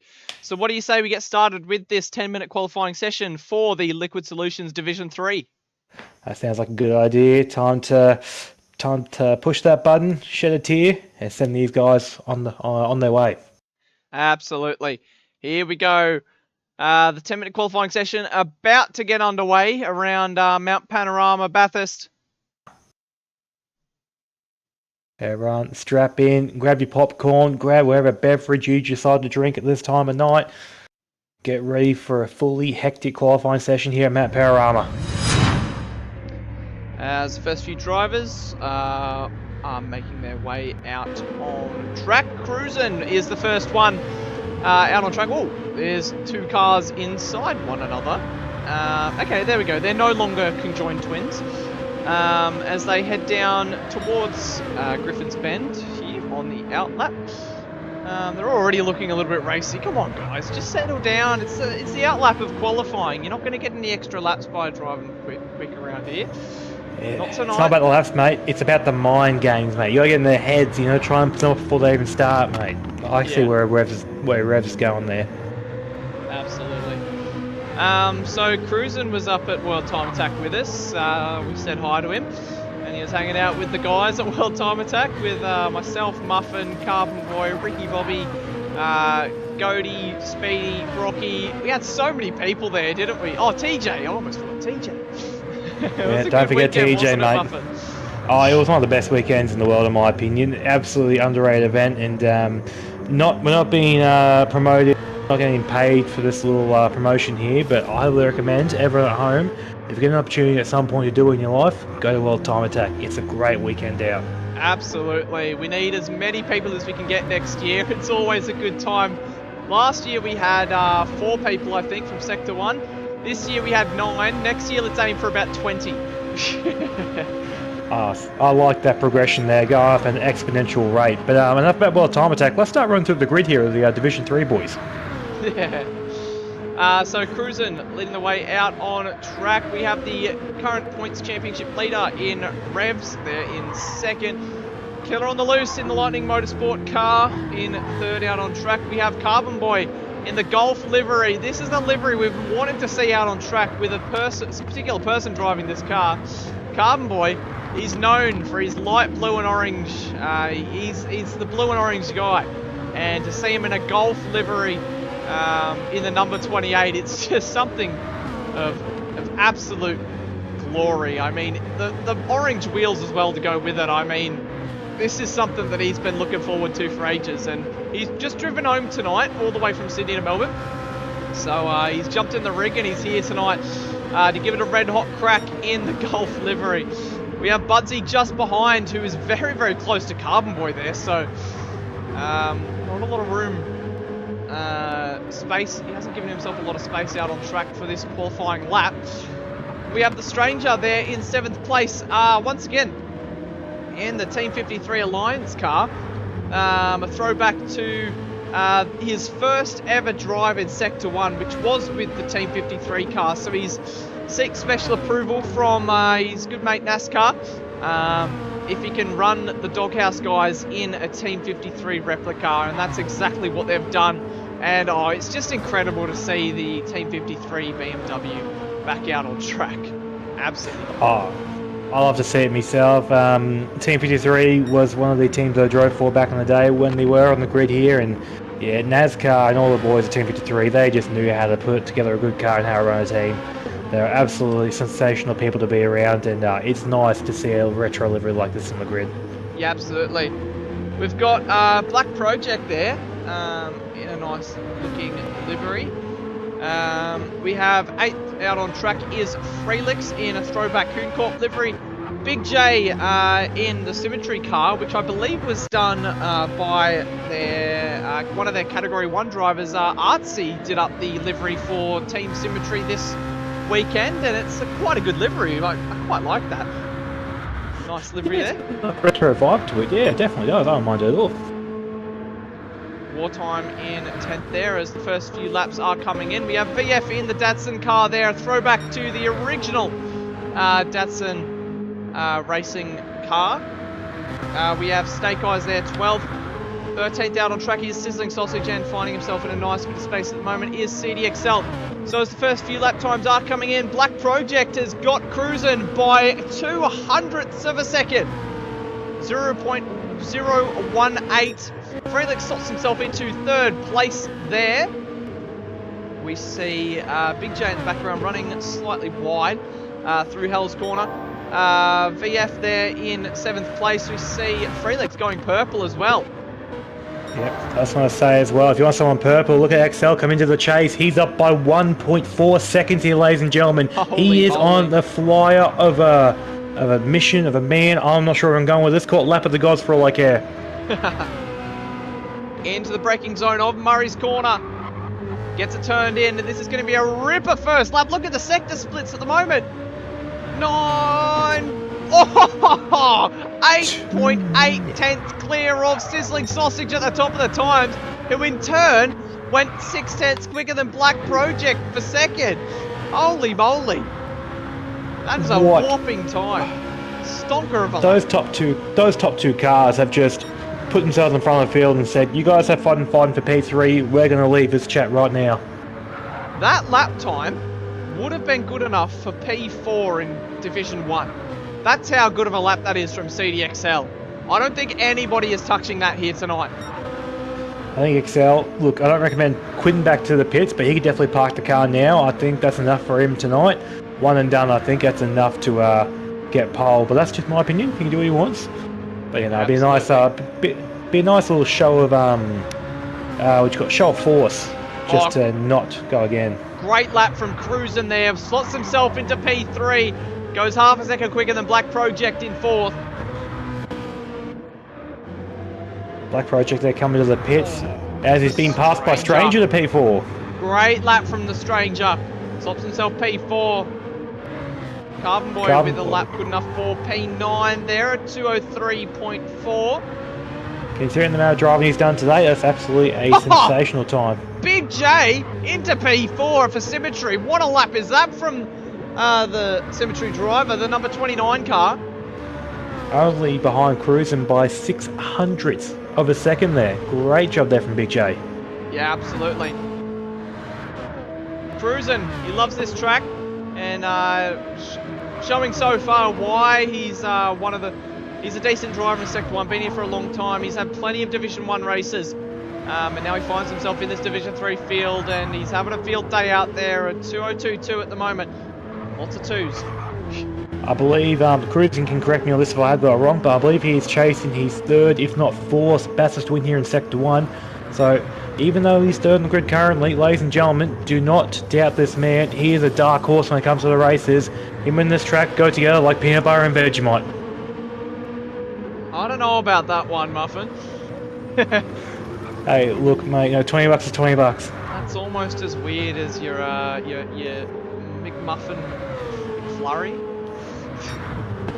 Don't doubt it till you try it, mate. But back to the on-track action here, as we've got Cruising coming up to the chase here. I don't think he's up on his lap, but isn't too far off. Let's see what time he can put in here. Coming in the Murray's corner. Gets a nice line down. Breaks about the 100-metre board. Just after it. Brave man. Oh, looks like he's down, though. Yeah, he's definitely going to be down. So we get one more flyer. We're right on board with Cruising for this final flying lap of the session. Through Hell's Bend, gets turned in. That's very nicely done. We see Revs there going 7th place. The championship leader, only 7th. Where have we seen this before? Monza last night in F1. Yes, a little bit of deja vu, some might call it. Carbon Boy improving his time there. Still sitting in P9 with a 203 dead. On the brakes, that's very late under brakes for Cruising. He's braking about the 50-metre board. Up the hill now. Through the His cutting. car must be set up for high downforce applications here, trying to get the most amount of time across the top of the mountain, which, in my opinion, is the better option. This is looking like a brilliant lap from Cruising. Gets it turned in. Comes through Reed Park. Oh, almost getting sideways. Down through the grate. Can he get it done? That's flat stick through there. Through McPhillamy now. Isn't he flat? Slight lift. That's perfect. Millimetre perfect. Down Skyline. What's it going to be? Oh, he's down on his lap time. There's no way. That looked almost perfect. Through the dipper. Gets it turned in. This is looking brilliant. Why are you going there as Forest well? Elbow now. Under brakes. Gets it turned in. This is looking good. Needs all the power on exit. This is a very tiny lap from Cruising. As well there, while you've been watching that lap, Budsy went to P2, but then was quickly eclipsed again by Sizzling Sausage. Currently a gap between P1 and P2, 6.5 tenths of a second. Cruising's down by a 10. But what can he pull through the final sector? Down through the chase now. Onto brakes at the 100-metre board. That's very, very late on the brakes. Now this car turned Cruising in nice. down towards Murray's corner for the final time. Can he improve? That's a big question. It's looking better this time. Oh no! He's lit up the rears. He's fallen at the final hurdle. And he's not going to improve. Next across the line. No improvement. No, there is an improvement from Revs. And he puts himself 5th place. That's nice stuff from Revs. Next across the line will be... I cannot find them for the life of me. Carbon Boy will be the next one across the line. He goes across, goes back to P9 after being in P11. 202.7, ladies and gentlemen. Don't mind if you do. No improvement there. Big J, let's see what he's... No, he's well and truly down. Yep, Wartime be next across the line in P14 currently. Can he improve from there? Yes, he can. Does improve position though. Stranger doesn't improve either. We see the last few laps coming in. Yep. We're right on board with CDXL as he comes down through the chase. He could even go even quicker here. Let's see what he does. Gets it turned in. Is he up on his time? That's a big question. We're a bit blind here as to what the sector split is. But by the time as he approaches Murray's corner, this looks alright. Let's see, gets it turned in. Can he improve on it? Can he go into the 2 flats? Let's have a look. What's it going to be? Oh, misses out just by a couple of tenths. That is still a very much sensational effort there to do 2 times. That would have put him P1 both times. in the same qualifying session, same set of tyres. That is There was 3. poor. He did 3 lap times in the 201s. He had a 201.2, 201.5, and another 201.5, I'm fairly sure. My lord, that is absolutely sensational there from XL. Really, the class of the field here at Bathurst, and relatively like newcomer here at Sector 1, but he's just flying out of the gates here. Doing Yeah, a this great is job. his 4th Sector 1 race. And he started in the community series, and he's taken the step up to the main game, and he's put in a lot of practice, and he's a very, very quick operator, especially over 1 lap. He just needs to find some... Oh, that's not good. Ah, Sausage has disconnected from the room, I believe. Yes, I do see that too. I'll head down to the pit garage, or get in contact with him and find out what has happened there and see if he's coming back to the grid. Ladies and gentlemen, we'll have to do a manual reset of the grid there, but that's alright. We got the results from the qualifying there. We'll just make sure Sausage isn't having any sort of technical gremlins. Which, let's just have a quick squiz of the qualifying results for Division 3 at the moment. So CDXL takes pole position. I believe it's his first in Sector 1, potentially. 201.2 around the mountain. That is definitely a cooking lap time. Sizzling Sausage 6/10 away in P2 there, occupies the front row of the grid alongside Excel. Budsy will be starting 3rd. Cruisin joins him on the 2nd row of the grid. Revs there in 5th, Big J in 6th. We have the Stranger 7th, Snake Eyes 8th, Carbon Boy 9th, Black Project 10th, Freelix 11th, Killer on the Loose 12th, VF 13th, and Wartime will be starting from 14th on the grid. But that's the 14 drivers lined up for this evening's event. So we'll just have to wait and see what the deal is with Sausage, if he will be returning. And if he does return, we will have to host set the grid, which is going to set us back a few minutes. PD is really just giving us grief tonight, unfortunately, ladies and gentlemen. But hopefully these delays are worth it, because you can't rush perfection here. I'm no developer at PD. I'm just an excited guy. I hope you're all excited as I am to see the action here at Bathurst. And Sausage looks to see that he's got the issues with the car sorted. So we'll just get the grids manually here and get these guys underway as soon as we can. Yeah, I'm thinking we head for a 5-minute intermission just to buy us a little bit of time. If it takes quicker than that, then we'll see you guys earlier than that. But sorry for the delay, guys. We will be right back. And as soon as we're back, we're going to jump straight into Division 3 racing action at Mount Panorama. Last time we were here for Division 3, actually, that was one of the greatest races I ever called in Division 3. It was a face-off between Dadson and Stranger.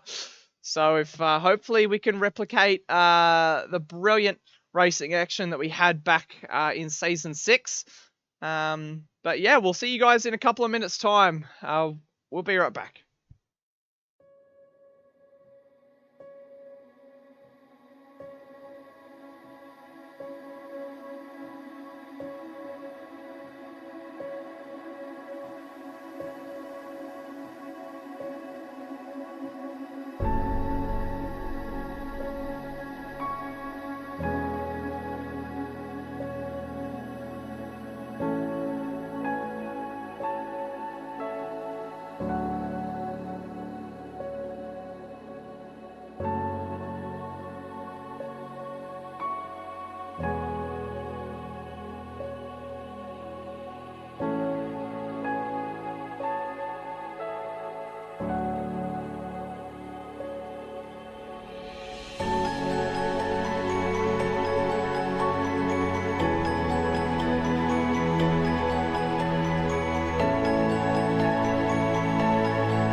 Well, everybody, we are back. The grid is set, and Muffin is an excited man. Let's go racing. Mate, I think it's very much time to go racing again. Let's push that button for the last time tonight, ladies and gentlemen. Hopefully, Hope you're all fingers excited. crossed. We are. Fingers crossed, yeah. Well, Red flag bearing. I'm sure we'll be fine. No red flags here. These three guys know how to do a start right, hopefully. But the button's being pushed. Cars are heading to the grid. Let's get this race underway.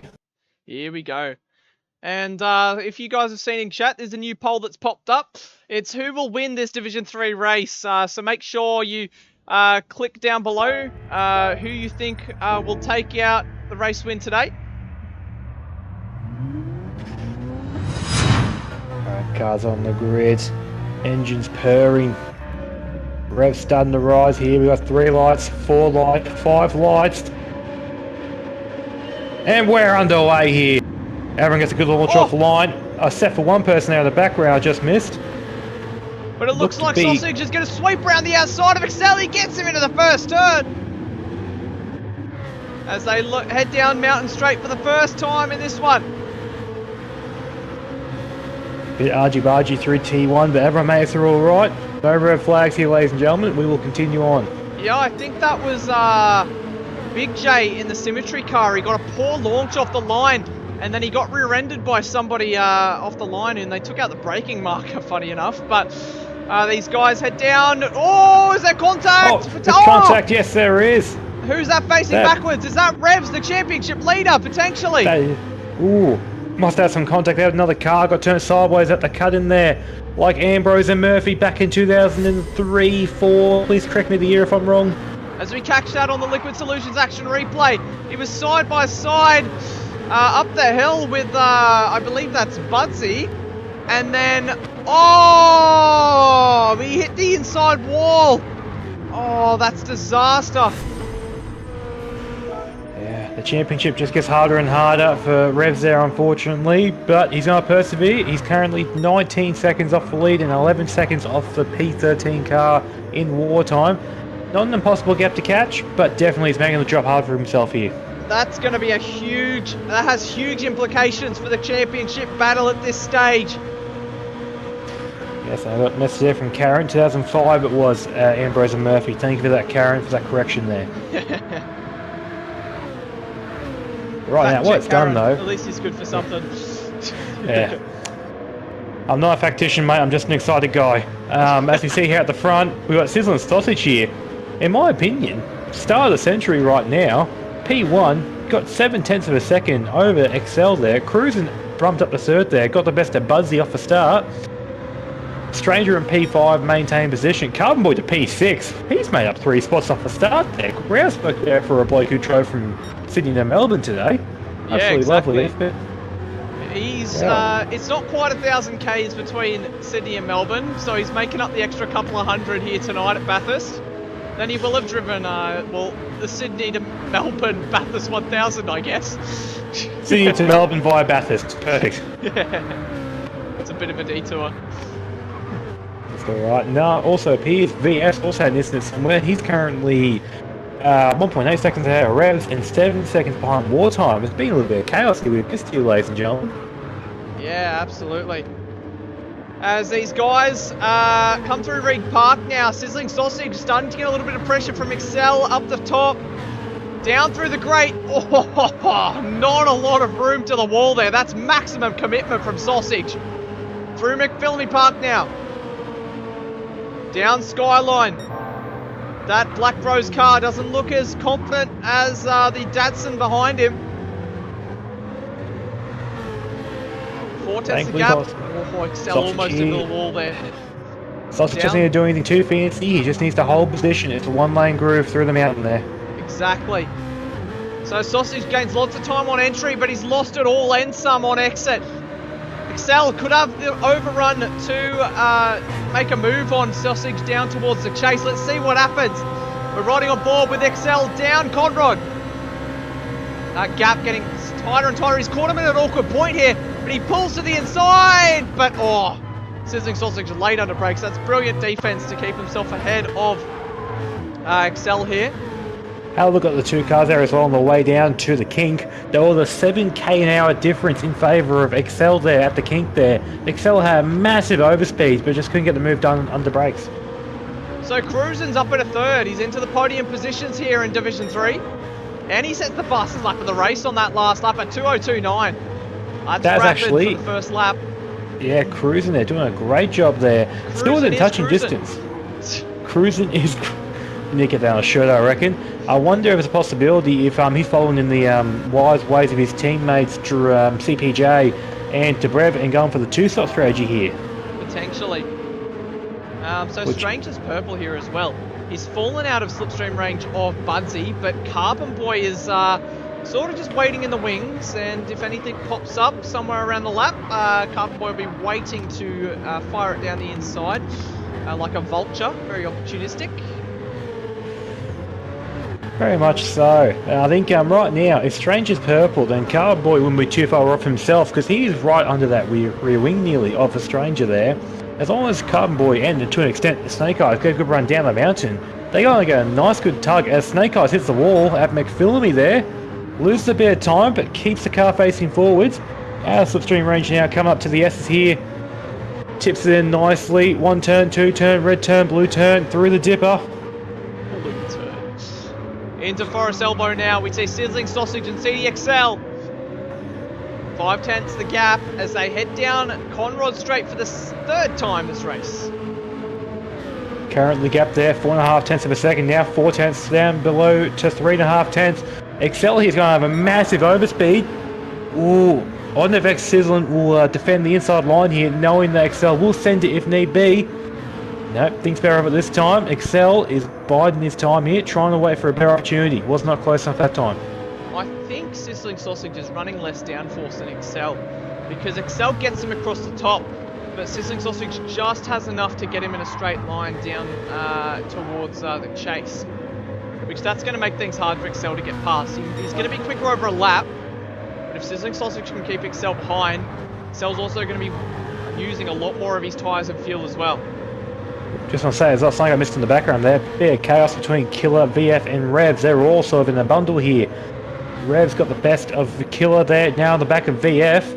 Looking for a move on the inside to Hell Corner here. Goes deep under brakes.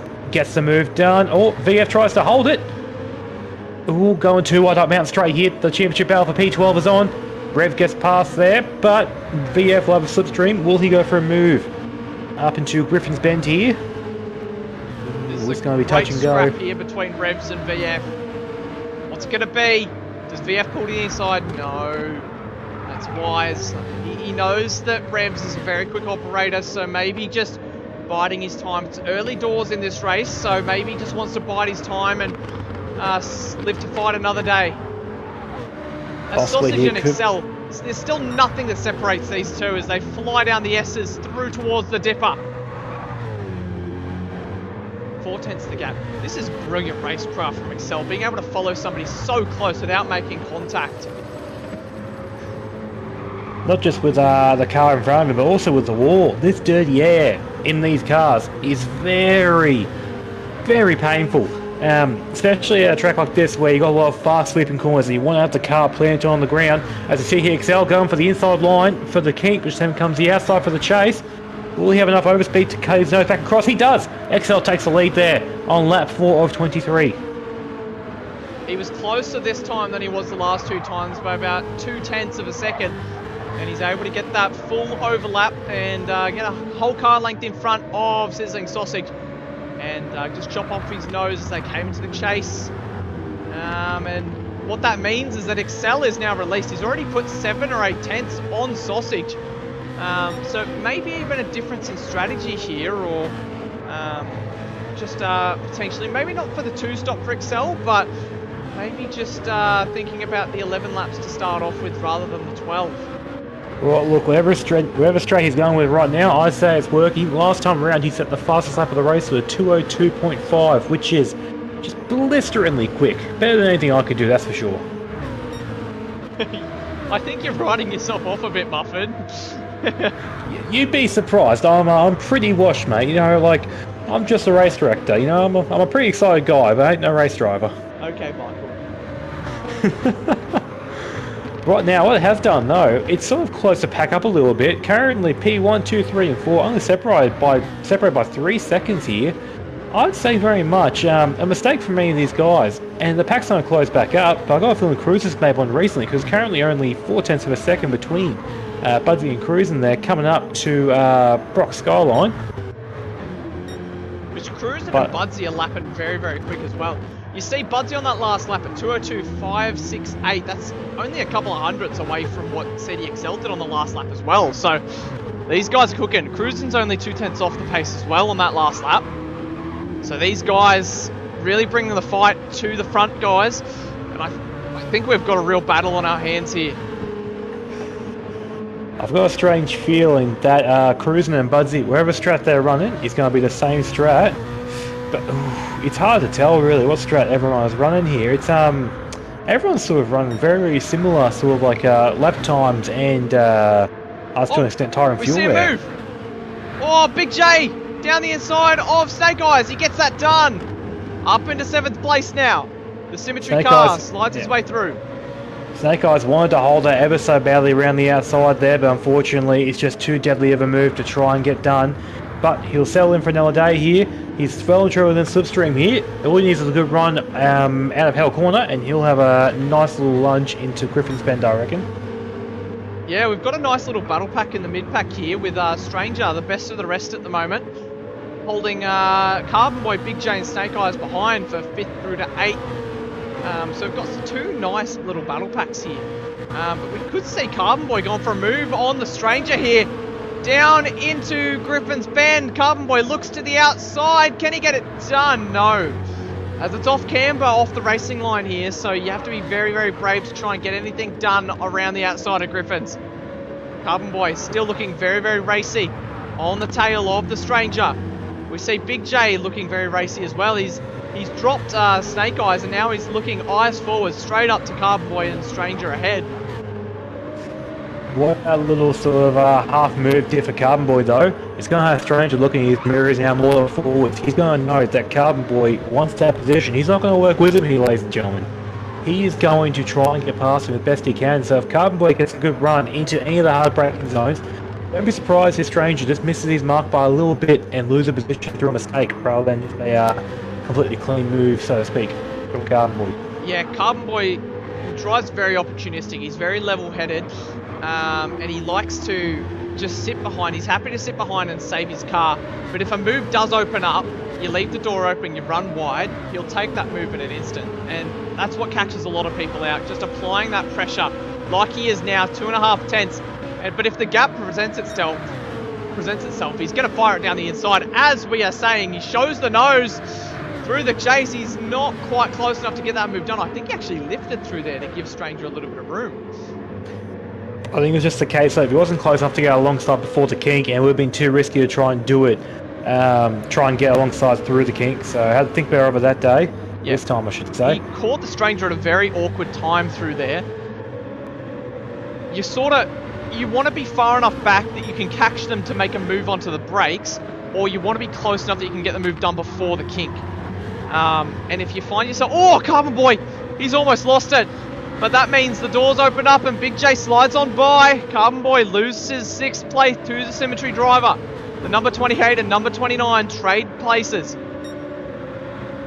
Very ironic there, number 28 and 29. Didn't realise they were nearly the same number. That's actually pretty cool. But what I have done though, Big J, tag in. Now gets a shot at that P5 from Stranger. Let's see if he can get a run down into the chase like Carbon Boy's been trying to do for the past couple of laps. These 4 cars here, P5 to PA, only separated by... What's that? Approximately maybe 1.5 seconds there, give or take. Less than that, probably. Yeah, it looks about a second. These guys, bumper to bumper, are driving very, very cleanly. Very nice display of racecraft between these 4. Yeah, looking a bit forward though. That's what I've liked about this Division 3 race so far. There's been very good racecraft from almost everybody on track. Tight margins, very small gaps, but no major contact. Everybody very confident in their brakes and braking early to accommodate for the change in speed. Yeah, everyone here is doing a great job as Sizzling Sausage is off. He's had a moment. Sizzling Sausage went into the wall at Forest Elbow there. The gap to Excel is now 4 seconds. The gap to Cruiser now 1.1 and dropping. Catch this on Liquid Solutions Action Replay. And it was on... Oh! He kept it out of the wall. But, yeah, lost a massive chunk of time. About a second to the guys ahead. Well, not guys, it's just guy. Singular guy ahead. Yeah, sorry. That's alright, mate. It's okay. What it has done, though, the battle for P2 has just heated up here, ladies and gentlemen. Currently about 1.5, 1.7 seconds separating at 2, 3, 4. Right now, and Cruise, I was about to say before, Cruising and Budsy were closing up, but just then now, Sausage has joined the party. He wants to have some fun with the boys here. Now that's a sausage party. Nothing wrong with a good sausage party. But currently, lap 8 of 23 here, ladies and gentlemen. I feel now's a good time to go through the grid and do a tyre and fuel update. Hold and that see if thought, we can because guesstimate. Stranger and Big J are side by side down Mountain Straight. Not an ideal exit from the Stranger. And Big J is going to slide on through to P5. 3 positions in 1.5 laps.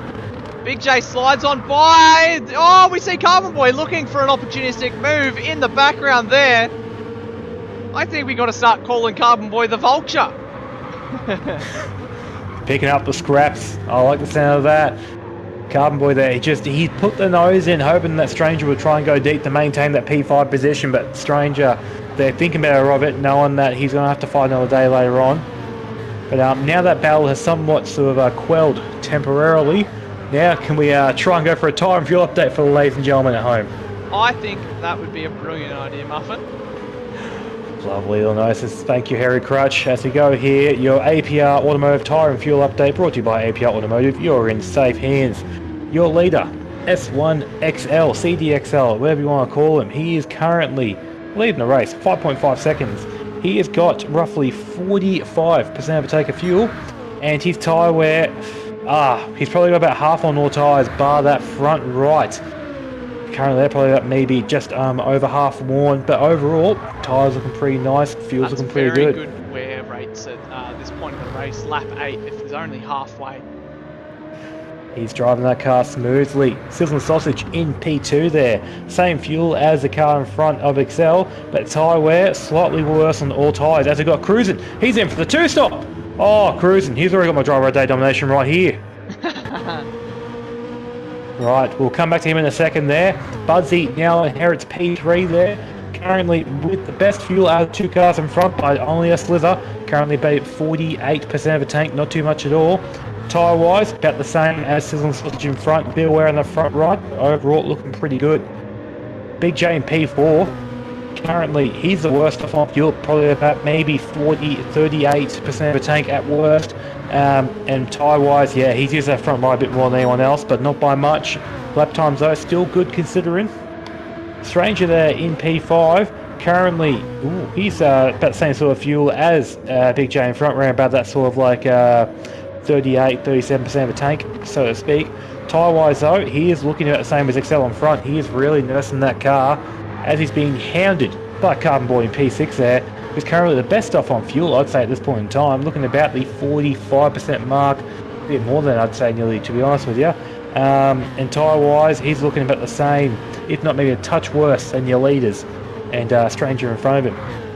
Snake Eyes in P7 there, currently about maybe 40% of a tank, bit less than. Fuel wise, probably about sort of mid-tier compared to everyone else around him. Tyre wise though, he's doing pretty good, about the same as Stranger there, sort of nursing the car, probably looking at a 1-stop from him the way the car is looking.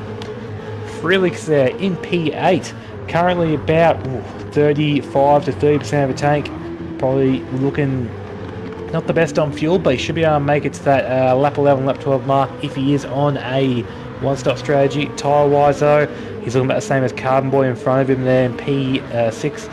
Looking about a bit around the front right, nothing too bad. Wartime there in P9. Good job from Wartime to get up to P9 after starting P14, I believe. Currently doing really well on the fuel there, probably about 40 to 45% of a tank. Tyre wear, a bit of wear on the front right, halfway everywhere else. But overall, looking very nice with the car from him there. Black Project in P10. He is on the massive fuel save. He is nearly on 50% of a tank. He's doing a great job there. He's going to get a nice jump into the cars in front of him. Tyre-wise, though, unfortunately, it leaves a bit to be desired, but overall, he's only a little bit worse than the cars in front of him on average. Cruising there, your first and probably only of the two stoppers, I believe. Currently, he has got just over half a tank of fuel and fresh boots on the car. I expect this car to be a rocket ship for the next 5 to 6 laps at least. Killer on loose in P12. Currently about 35 to 30% of a tank. Tyre wear, he's actually doing really well. Probably the best wear on the front right I've seen so far throughout the whole grid. But yeah, I think he should be on here for a one-stop quite cleanly. VF there in P13, currently about 40 to 45% of a tank, as he goes 4/10 blue on his best times, 4/10 up I should say. But yeah, front right tyre of his has seen better days. I'd say he'll be boxing lap 11. His lap times will be starting to suffer if he goes to lap 12. And currently, and there is a second two-stopper, my apologies, Revs has also boxed here. He's got a lot more fuel on board than Cruisin', which is the only other two-stopper I can compare him to, probably about 55% of a tank compared to Cruisin's about 52, 51, give or take. And yeah, tyres are fresh to the daisy, of course, haven't just boxed, so I'd say Cruisin' and Revs are going to be dicing it out for that fastest lap of the race in the next few laps. Thank you for that, Muffin. So this battle pack, where Big J got past Stranger 1.7 seconds at the moment.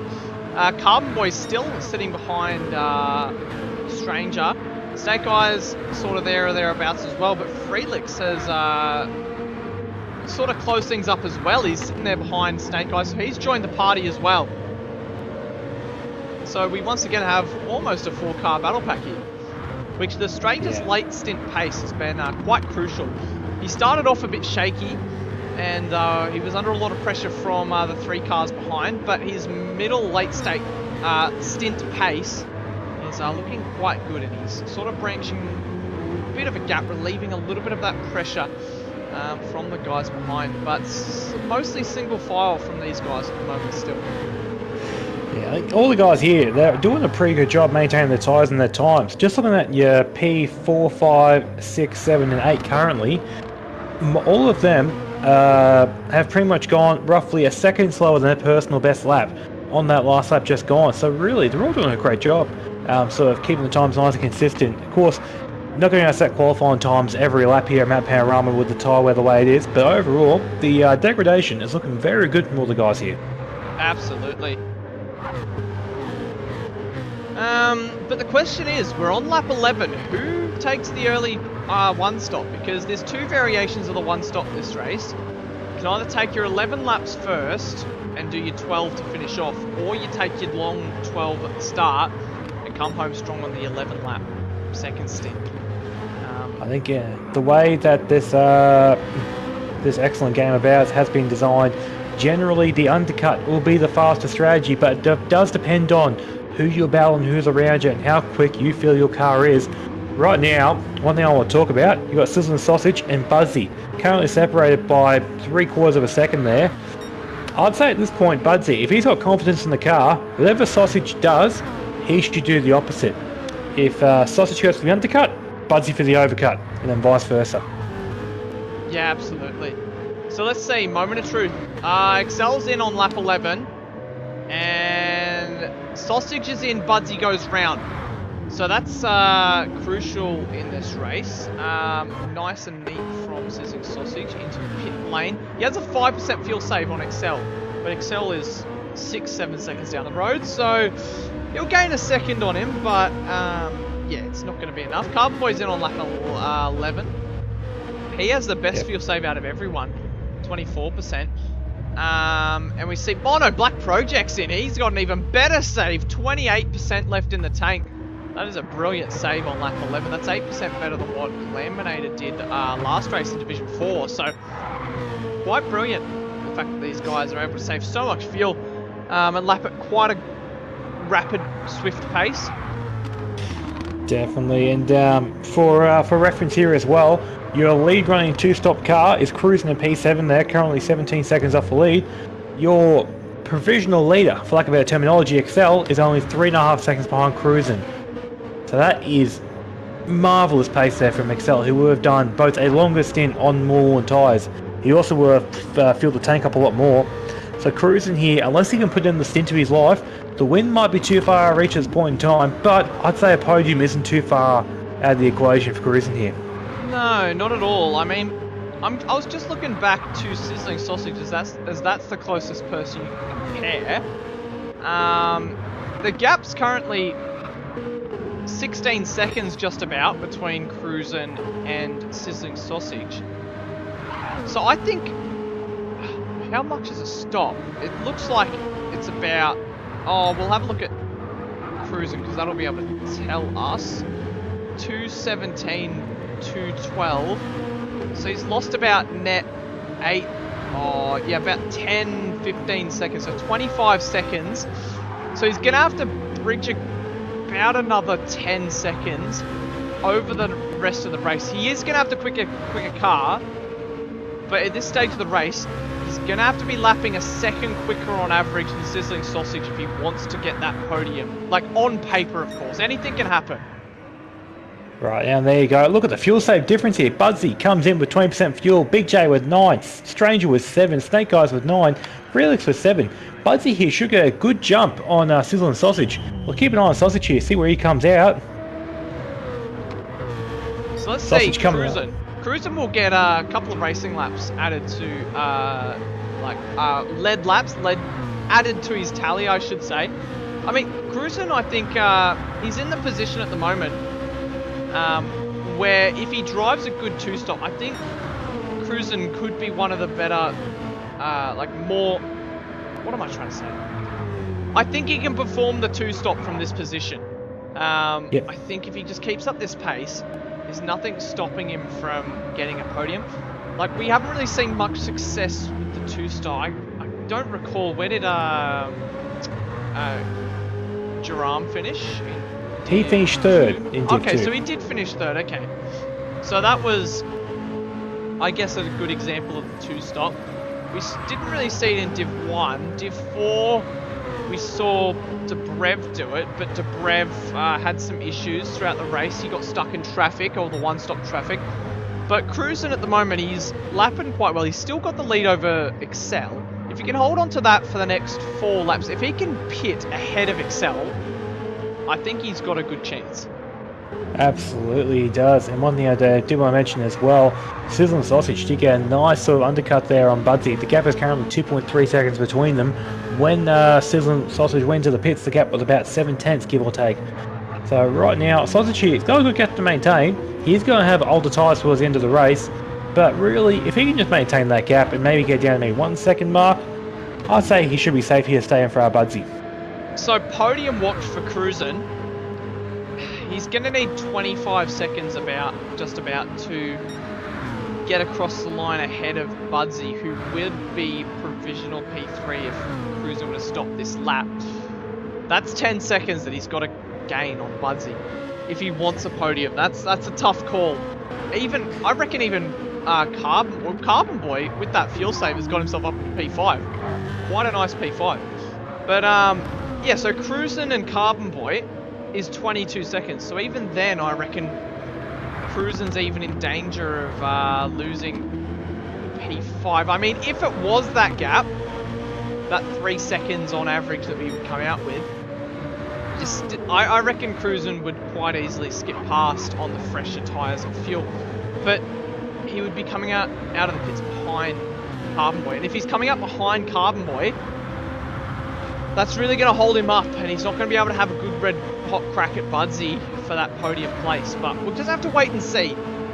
Anything can happen. As Cruisin', he's doing quite well. He's still ahead of Excel at the moment, 1.3 seconds. As I said, if he can go into the pits ahead of Excel, that's a brilliant job. Oh, absolutely, yes, without a doubt. I think it's going to be very much the case of for Cruisin'. He knows for a fact he's on the older set of tyres, so to speak, compared to the cars around him. So he's going to be driving slower. It's just about putting the best times he can in now, because once he does that last pit stop, he's going to have a boatload of pace over the rest of the cars around him. And from there, it's just a case of making his moves clean, clinical, efficient, and quick. Trying to size through the pack, try and fight his way back to that podium spot. Yeah, absolutely. So Carbon Boy's got about a second over Big J at the moment, who lost a little bit of time through filling me there. He's up on his time by half a second. I believe Carbon Boy was up on his time as well. As they head through the S's section now down towards Dipper. Not the Dipper, Forest Elbow, I should say. Carbon Boy, 9/10 to the good at the moment. Down Conrod. 9/10 the gap. So Big J's going to have a little bit of slipstream. Not going to be a lot, as it's quite exponential the further away you get, but it does start to kick in about that second gap. 2/10 up on his time at the moment is Carbon Boy. Big J will be miles up on his time. I think he was half a second coming down the mountain, and he looked quite confident. Oh, that's a lot of curve. Taking on the inside of the chase there. The number 29 Symmetry Motorsport car. And now on to brakes into Murray's corner. What's it going to be? This is looking like a decent lap, actually. Look at the sector split as he rounds the final corner there. On the power, what's it going to be? 2 minute 1, 2 minute 2, and he does set a 2 minute 2. Did Carbon Boy 3.2? That's a decent lap for the two of them. They'll both be happy with that as Excel goes even quicker on that last lap. A 2:02 flat. But let's have a look here. So Cruising and Excel, there's nothing that separates these two. So Excel on that last lap, he's closed up a second on Cruising, who somehow managed to get into the 2:02s once again. That's decent late stint pace for Cruising. He really needs to pick up the pace though on that 2-stop if he wants to have a chance at the podium here. Really, I think what Cruising wants right now is for Excel to sort of like become his little bobsled teammate here and try and get a nice little push down Comrade. Because right now, Excel and Cruising aren't really racing each other. Excel's got a gap he's trying to maintain, if not extend, to those one-stops around him. Cruising, with that pit stop, unless he puts in the stint of his century after he has his last pit stop, he won't be catching Excel, unfortunately for him. But right now, I'd say for Cruising, if XL gets a run, there's no point trying to hold him up. All you're doing is hurting yourself if you do. XL, he's not going to push him, unfortunately, for Cruising there. Yeah, I think Cruising, the best thing you can do, mate, is just back off. Let XL pull him along the rest of the track here. XL here, definitely the fastest car on track at the moment. And Cruising, just try and power along until he does his final pit stop and see where he ends up. Yeah, absolutely. Through the chase now. I mean, if Cruising can, he'll get a nice little slipstream. He got half a Conrod, and now he's going to get the front pit straight and mountain straight. That's going to be good. It'll gain him a couple of tenths of time on Sizzling Sausage back in third. But already that gap's out to 7 tenths, so I don't think Cruising's going to get... As soon as they get up the mountain, that gap is just going to extend past a second. So you see Cruising gaining a little bit of time. That's going to gain him a tenth or two on Sizzling Sausage, which can go a long way. That gap currently 10 seconds between those two, 12 back to Buzzy. So, I mean, unless Cruising puts in an absolutely mega final stint, I don't know. I don't even see him being 4th or 5th at the moment. That's just with Carbon Boy and Big J, which that gap's out to 2 seconds now. So Carbon Boy's driven a brilliant second stint here. He's extra bit of a gap there over Big J. But yeah, that gap already over 1 second for Cruising, so he's well and truly outside of slipstream range. And he should be in either this lap or the next lap, I reckon. I think it's, what is it, roughly, I think it's like 17, I think, but don't quote me on that. Depends on which stint he wants to make his long one. With the race being an odd amount of laps, and being 23 as well, he will have to do one last stint that's longer than the rest of them. But right now, looking at the gaps, like right now, yeah, look, P2, P3, that could be just a bit too far reach for Cruising, unfortunately. But P4 is still on the cards. Currently, the gap is 23.1 to Carbon Boy there in P5. We estimate roughly around 25 seconds of pit stop time, but that does not include really the time to actually transit the pit lane where you can come in and go out. So really, let's just say it's 25 seconds. He'll need to find 3 seconds over the course of 6 to 8 laps approximately. That's not too many, that's not too much time a lap. That's what, maybe a few tenths a lap, and with the fresh tyres compared to Carbon Boy's much older ones, that's definitely not out of the realm of possibility here. As he comes in, stamps on the brake pedal to enter the pit lane here. Oh! That's going to be a 3-second penalty. Oh, that's disaster for Cruising's race. That's unfortunate for him there. He looked like being in a really good spot, but unfortunately it's a bit too deep under brakes into the pits of Bathurst, which I myself am very familiar with, I should say. Captain Spinneroni vibes intensify. So Let's see what it is. So he put the gap should be a second when Cruisin comes. Oh no, he's going to well and truly have him here. Yeah, Carbon Boy's round in T1 now. Big J's round in T1. Strange about to round T1. So the Snake guys, Freelix, Black Project as well, cruising out of the box with a 3-second penalty. Yeah. That's a shame for cruising. That's disaster. After such a brilliant drive, just a small lapse in concentration like that over the grass, and you're letting yourself a 3-second penalty, unfortunately. So, yeah, it can happen to anyone. Yeah, unfortunately, I'm not a steward or a track marshal. I'm just an excited guy. But yeah, unfortunately, the guys here at Bathurst pinged Cruisin with that infamous deadly 3-second penalty. It's something that can affect anyone at the best of times, affect them at the worst of times. But right now, Cruisin, though, he will have pace the end of the race here, so he should still keep pushing. Even with a 3-second penalty, he shouldn't drop any lower than P11 worst case scenario. And I wouldn't be surprised if he can fly his way back into the 10 after that penalty is served. Yeah, it just depends on how good his final stint pace is. I mean, it's all up in the air, but can he get enough late pace stint to use those fresher tyres to overlap these guys in front? I mean, I think most of these guys ahead of him are all taking their 11th lap stint in their one stop, so they're going to be slightly quicker. Those tyres, they're only going to be about 4 laps fresher, which is worth a decent amount, but is it worth enough to overtake that many cars? Well, that's the question that needs to be answered. 2 seconds, I think Wartime's going to get him here. Oh, that's an awkward point to catch him. Right through the kink. Is he going to fight around the inside? No, Wartime, they're sensible about it. He just sits in behind. Now that's an interesting detail with the with Wartime's car, actually, because the Boxer Beauty Brocky cars, they're all running different liveries. Now, the detail is that on the rear end, Brocky's put stickers on the car that makes it look like a Commodore in the rear end. I've just seen that myself. That is actually brilliant, Brocky. My God, how I didn't notice that sooner, I don't know, but that is just sexual. I love that, mate. Yeah. Well done. That's just a nice little detail that adds to the car. It's like, wow.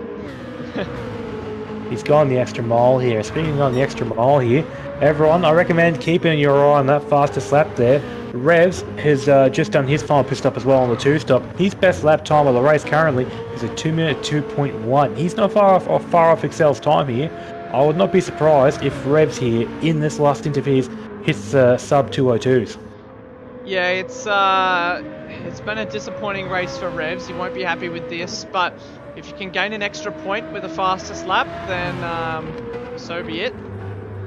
Yeah, I think there's an infamous quote that I heard from a Supercars driver, or Supercars commentator, I should say, that I cannot remember. To win a championship, even your bad days have to be good ones. And right now, if he can get that fastest lap Revs, every point will count for him. Just putting the best he can here to try and sort of maintain that championship lead. And who knows, that point could mean for the difference between first and second come the end of the season. Yeah, absolutely. So, Sizzling Sausage and Budsy. That gap almost at a second. So Budsy's been on a charge at the moment. He took the longer stint at the start of the race, and now he's on the 11 lap short stint, while Sizzling Sausage is the other way round. So it'll be quite crucial to see what sort of pace difference Budsy has. And I think in the first few laps of this stint, he's already closed up about 1.5 seconds. So he's within slipstream range now. If I may interrupt you here, we've got to move into T1, Carbon Boy and Big J. Big J going for a move around the outside here. Carbon Boy to hell corner. They go 2 wide up Mountain Straight. Big J gets the move done. Big J to P4. Lovely move there. Great stuff from Big J. We'll have a look at that on the Liquid Solutions action replay. As they head down towards Hell's Bend. And Big J tried it around the outside. Carbon Boy held his own, but holding that inside line, his exit was a bit compromised, and Big J just swept around the outside. Some great stuff from Big J. Gets himself up into P4. Yeah, but Carbon Boy is still there. He's not giving up this P4 without a fight. All Carbon Boy needs to do here is just sort of maintain that gap. I'm going to say that a lot here. Drink every time I say the word maintain. If you maintain that gap, yes, and maintain the gap along the top of the mountain here, get a nice solid run down Conrod. I reckon Carbon Boy here could easily get that position back. Absolutely. Oh, bit of a moment for Carbon Boy through the grate. Through McPhillamy now. That gap still 3.5 tenths. 3 tenths now. Down the hill under brakes through the S. Oh, Freelix is gone. We've lost Freelix in the background. That's huge. Ooh, bit of a dangerous sort of move across the track there. Didn't hold his brake pedal on, but he's rejoined safely now.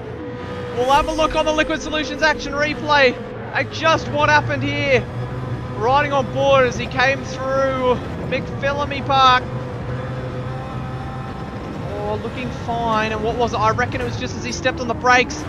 Yeah, rear ends came round, bang, hit the wall. That's all you can do. That's disaster. Oh, and then he rolled backwards over the track. Oh, you can't be doing that. That's very dangerous. Yeah, I'm not sure what we're up to on track analysis, but I want to direct you, good sir, to the battle for P2 and P3. The gap is now 4 tenths of a second between Sausage and Budsy. The battle is on here, ladies and gentlemen. On the run up to Mountain Straight here, onto Griffin's Bend. Sizzling Sausage gets a really nice run out of Hell Corner there and puts a little bit of a gap on. Also, like he said before, Sausage right here run like a bit of a low downforce setup to increase the straight line speed. But I reckon once they hit the corners here, yep, that gap is coming down. Budsy is finding time on the way up to the cutting here. Ooh, this battle is not over yet, ladies and gentlemen. Oh, bit of a mistake from Sausage. Maybe a lock up of the front right. Through Reed Park now. Oh, very close to the wall. How close do you want to get, Sausage? Through the grate. Car bottoms out. Oh, a little bit of a tap of the wall from Budsy there. Through McPhillamy Park. Oh, we've lost Killer. Killer's gone. No. Through the S's. Killer. Down towards the dipper. On the power. Whoa. Bit of a handful there for Budsy. Needed a bit of opposite lock to keep the rear end saddled. Down through Forest Elbow. On the power now. He's 6 tenths astray off Sausage. He's not going to be close enough for a move, but he needs to use all that slipstream he can get to try and work his way past at some point. Looking in the background too as well, we've got another battle forming here. P8, P9, Cruisin' and Black Project. 2 stop versus 1 stop here. Cruisin', he's looking for a move on the outside Forest Elbow. Inside, I should say, on the exit. Gets alongside here. Gets a little bit of that side draft from Black Project. The fresher tyres are being used to their full effect here. It's a Black drag Project race, or he sells him lifts behind. off a little bit. Yeah, lifts off a little bit, just slots him behind. So that's some smart racing from Black Project. He knows that Cruisin's quicker and he just wants to let him by. He doesn't want to hold him up or risk a little bit of contact through the kink. I wonder if possibly Black Project, my apologies, is looking at trying to slipstream his way with Cruisin' up to that battle for P5, P6 there. Because really, there's only 3 left to go here, but Cruisin', the way he's lapping, I'd say the back of this pack here, even in the middle of it, is now the question for him. So Carbon Boy has been dropped by Big J. Big J's put 3 seconds on Carbon Boy and he's actually catching Budsy and Sizzling Sausage. Gap at the moment still at half a second between Sausage and Budsy. So these guys just having at it still. This is far from over. There's still 3 laps left around Mount Panorama. The sun's setting here on the mountain. Gonna get some brilliant photos. Absolutely. All your photographers, get your cameras out. It's prime time here. Get ready to post it on Instagram, Facebook, Snapchat, hashtag blessed, whatever captions you want to use here. Hashtag I'm not a steward, I'm just an excited man. All one word. Absolutely. Hashtag 20 bucks is 20 bucks. Wow, it's just the gap here between Budsy and Sausage. Closest I've seen for a while. 3 tenths of a second. Budsy's got that slipstream. He is closing in. But Sausage, that car is just a missile in a straight line. Budsy can't close the gap. He might be close enough for a move. He's picked him up at the perfect time. He goes to fence. Oh, Budsy. He gave it a big thought, but he was too far back to go for the move. That gap, he gets some good run out towards Murray's Bend. 3/10 of the gap. It could be coming sometime this lap. We're going to ride on board with Budsy. Let's see what he can do. The gap is half of what it was last lap. 3/10 currently. Could he make a move into Griffin's? Just needs a crucial exit through Hell's Corner. On the power, it looks good to me. 3/10. Oh, it looks like Sizzling Sausage got a brilliant exit though. Just enough to keep him ahead for now. But now that gap comes down. Not able to get up alongside, unfortunately, for Budsy. Oh, Just keeping on, running keeping wide on the there, back Sausage. here. Keeping on the back here. And this, Budsy looks to the inside, outside. Oh, no way past through the cutting. Sausage ran wide through Griffin's and got a terrible exit, and then Budsy, he's looking for a way past, but there's just no way to get through there at the cutting. Sausage planted his car in the bang smack middle of the track. There's no way you're getting past. There's not enough room for two cars to go side by side when somebody's in the middle of the circuit. Oh, Sausage slow across the top of the mountain. Budsy pressuring, gives him a little bit of a nudge through McPhillamy Park. Down through the S's now. They're losing so much time. Budsy 2 seconds down on his personal best time already, and they're only at the top of the mountain. Opens up that gap a little bit there, giving Sausage a little bit of breathing room. Oh, huge action! He's touched him. He's ran up the back of him into Forest Elbow. That has not gone well for Budsy. We'll catch that one on the Liquid Solutions action replay. And it looked like he just messed up his braking marker and just absolutely ran up the back of Sausage here. That has not gone well for Budsy. Oh, luckily Budsy kept it out of the wall there. just want to say as well, while you're looking They're at the side by replay. side. Oh, ho, ho. But that means Budsy's going to get one more chance to get by Sizzling Sausage. 1 lap to go. Excel's already started the final lap as they come through the penultimate corner to begin the final 6.2 kilometres of this Mount Panorama Bathurst racing circuit. Oh, Carbon Boy, he's car control. Oh, he's safe. Oh, Carbon Boy. And the boy's cruising to P7 now. Oh. What's happened here? Where are we? So he comes through the chase. He's side by side with Stranger. Stranger gets the move done around the outside through the chase. And then, what's he done? On the power, loses it. Oh, huge car control and loses 3 positions, unfortunately. But he'd be happy he's still pointing in the right direction. What it has done, though, that little sort of incident is back to pack up and cruising with the fresher tyres. He's in with a chef for P5 here. As Budsy and Big J still neck and neck. Budsy looking for a way through, but can't quite get it done. He's going to have to sit behind across the top of the mountain once again. Oh, this would be torture for Budsy here. He knows he's fast enough. He knows he can get past, but just the opportunity isn't presenting itself. Those tyres will be absolutely screaming. Not the best run across the top of the mountain for Budsy, but he's opened up the gap to Sausage. I think he's trying to time this perfectly. Get just enough gaps that he catches Sausage at the perfect time so that he can make a move. He's sort of managing that gap. This is sort of gappy. Oh, he's going to run at the back of him again. He almost does. Oh, this is not there's a little going love well. tap there. Yeah, I think that slingshot is going to be the most effective right now, but currently 0.4 of a second separating the two of them. Can he get a nice run here, Budsy? Right now it's do or die. Win it or bin it, some might say. The split's still going up. It's only just started to come down as they come over the rise, and he's 0.4 astray. Is he going to do a last-ditch effort move? No, he can't get it done, but we look to Excel, who takes his 2nd win of the season in Division 3. Brilliant stuff from Excel. We see Budsy and Sausage down towards Murray's Bend. He's going to try around the outside. Can he get it done? The move doesn't open up. The switchback! The switchback! There's a drag race in the line. Budsy can't quite get it done. Sausage is going to hold on for P2. Budsy takes 3rd. Big J, he drove absolutely spectacularly, and he's going to come home with a well-deserved P4. Brilliant stuff for Big J. Gets a 4th place for Symmetry Motorsport. We've got another drag race Stranger's possibly. going to get it. P5, then Snake Eyes cruising 7th. Carbon Boy finishes 8th. That's a good effort. Freelix there in P9. Then we'll have Black Project in 10th. Wartime will come home in 11th in the Commodore. VF. He's approaching Murray's Bend right now.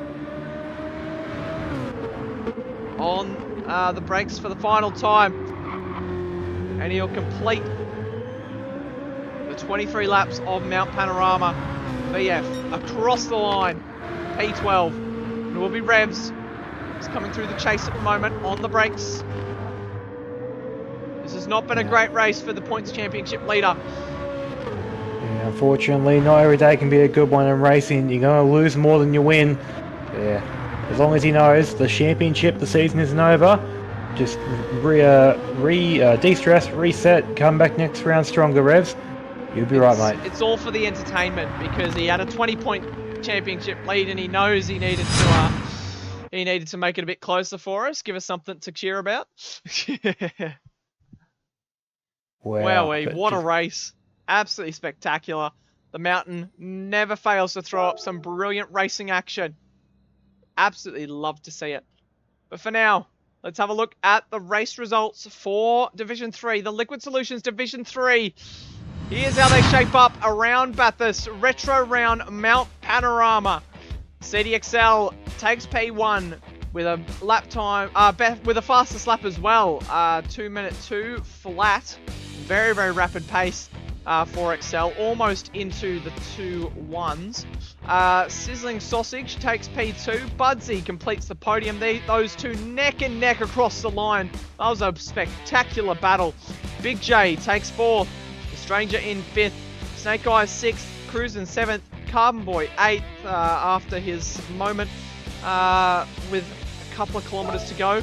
Felix in 9th. Black Project 10th. Wartime 11th. VF 12th. Revs 13th. And Killer with the disconnect down there in 13th. So that's all she wrote for Bathurst.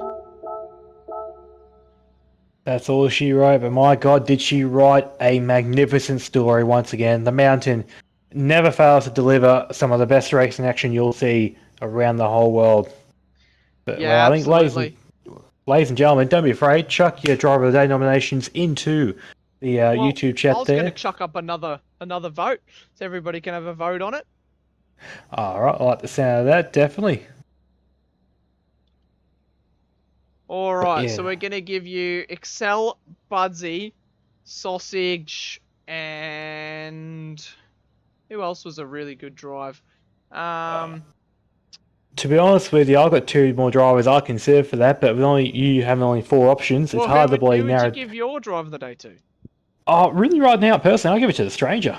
I think he did a magnificent job there getting that P5. Sort of held up some very fast competition, as well as sort of maintained good pace throughout both his stints to go up 2 positions from where he started. I thought he did a great job. There we go. So we've got the vote up at the moment. If you just want to chuck in your drive of the day votes. So we have the 4 options: Excel, Budsy, Sausage, and Stranger. And if you have somebody else, write it down below. Who am I going to give my drive of the day to? I think I'm going to give it to Sausage. Brilliant drive for Sausage. He did what he needed to do. And, yeah, got the job done. Very, very good from who am I saying? Sausage. He held off Budsy at the end there, and he had a couple of love taps, but he definitely just made sure that he got that P2 done, and it's one of his first podiums in Div 3, I'm pretty sure. I'm fairly certain. I'd have to double check the record books there, but it's not his first, but it's definitely one of his first. I'm sure we'll find that out in the near future. But yeah, Sausage there, like you said, absolutely brilliant driver to get P2. For a second there, I thought he might be able to shout with the win after he got that great start for the line, but yeah, that car of Excels, that Dadson racing machinery, just whatever they've got under that hood is absolutely phenomenal, and Excel showed it tonight with a 18-second gap, I believe, in the end of it. Yeah, absolutely. But anyways, thank you for joining me in the comments box, Muffin. You would have thought I'd had enough of seeing you all weekend, but nice to see your face back in the comms box. Oh, mate, it's lovely to see you too, mate. It's always lovely to be here, commentating the action here at Sector 1. There's not too much racing. There's no other racing I'd rather commentate, I should say. All the action here is always top-notch, and all the boys here are great laughs. They have some good crack. Great to talk to them and great to see them race. Yeah, absolutely. But we've had some spectacular racing action around the mountain here tonight for Category 2 racing action. You absolutely love to see it. If you haven't already, make sure you smash that like button. We're currently sitting at 31 likes, which unprompted, I mean, you guys have done a good job. You've made me happy, nice and proud. Yep. Yeah, well, you can make that 32 now, because I forgot to do it myself. As you said that, I saw it pop up 32. Well, hey, look, mate. Look, hey, $20 is $20. It's okay. Yeah, exactly. But I think, coming up this Thursday, if you're just a casual observer of the stream, you're seeing it pop up, and you want to get in on the racing action, this Thursday is your time to do so. We have the Community Series at Bathurst coming up on Thursday night, so that's your golden ticket to the Sector 1 main game. Just jump in. We'll have some stuff up over the next few days for official entry. But yeah, join us for that. Don't know who's doing the stream for that. Probably not me, but I don't know. Somebody will do it. But yeah, we'll find out. Yeah, we'll find out. Somebody will do it. Somebody put up their hand. And then the Sunday after that, we have the Division 1 2-hour Monza Enduro. So that should be a good watch as well. Looking very forward to that. And I believe, let me have a quick squiz of the RD roster that Carbon Boy has put together for us, because we love what he does. It will be Carbon Boy and Spitzy in for the Monza Enduro next week, so we'll get to enjoy them in the comms box. So looking forward to that, aren't we, Muffin? Absolutely. Seeing those people in the comm box there, and like, it's just, in my opinion, the Enduros are some of the best races of the season. Seeing those cars going around, especially Monza, one of the greatest tracks on this planet Earth, in my opinion, going around for 2 hours, it's going to be a great watch. So if, like, everyone, I'm not saying you should clear your schedules, but you should clear your schedules, because 2 hours of Monza this Sunday night coming up, 7 days from now, there's no place you'd rather be, in my opinion. Get ready for that. Yeah, of course. I mean, contrary to what other people say, I'm going to be calling it the Monza 8-hour, because we have 4 divisions here in Sector 1, and I think I know math. 2 times 4 equals 8. So the Monza 8-hour over the next month coming up. We have a division every week for the next 4 weeks. So we'll keep everybody on their toes. And then we've got the season break, and we've got some special stuff lined up in the season break. So big things to come in Sector 1 over the next few months. So stay tuned. But I don't think I've got anything else to say. What about you, Muffin? I think you covered most of it, but yeah, ladies and gentlemen, thank you very much for watching once again. If you're new here, mate, don't be afraid to like and subscribe, and well, anyone that isn't new here, like and subscribe anyway. And hit the notification bell. You can see whenever we go live here with racing at Sector 1 every Sunday and second Thursday, more often than not. And don't be afraid to jump to the Discord if you want to. Check out all of the various channels there. We talk about racing and non-racing applications, for lack of better terminology. And like Lenosa said before, Community Series coming up on Thursday around Bathurst for the last time we'll be here this round. And if you want to see in the main game, the Community Series is where you start out. Yeah, absolutely. But for now, we've got enough votes. Well, we don't have enough votes. We have a 3-way tie for Driver of the Day. I have a feeling there's a few people that put their votes in the chat, so we'll have to count that through. By the looks of it, yeah, look, honestly, actually, even looking at it, there's still extra votes in the actual chat. Yeah, look, I think it's still a 3-way tie after looking at the votes in the chat here. Wow. Ladies and gentlemen, you've done a good job here of making our job hard. But hey, look, having it even, in my opinion, is it's a good sign. It means that everyone's sort of like, in like believing like a democratic process, I guess you could say. I Yeah. don't know. I mean, so many people across both divisions tonight deserve driver of the day. There was so many brilliant drives, hardy drives, that just make you love motorsport and Mount Panorama especially. It's just brilliant to watch. And it's always great when we come to here. We're an Australian, New Zealand racing league, and you see these guys racing around Australian track. I mean, yeah, it's just brilliant to see. But before we waffle along for too much longer, I reckon we better sign things off, eh, Muffin? Sounds like a good idea, everyone. Thank you again once again for watching. This has been Sector 1 Sim Racing, and we'll see you again at a racetrack near you. Bye, guys.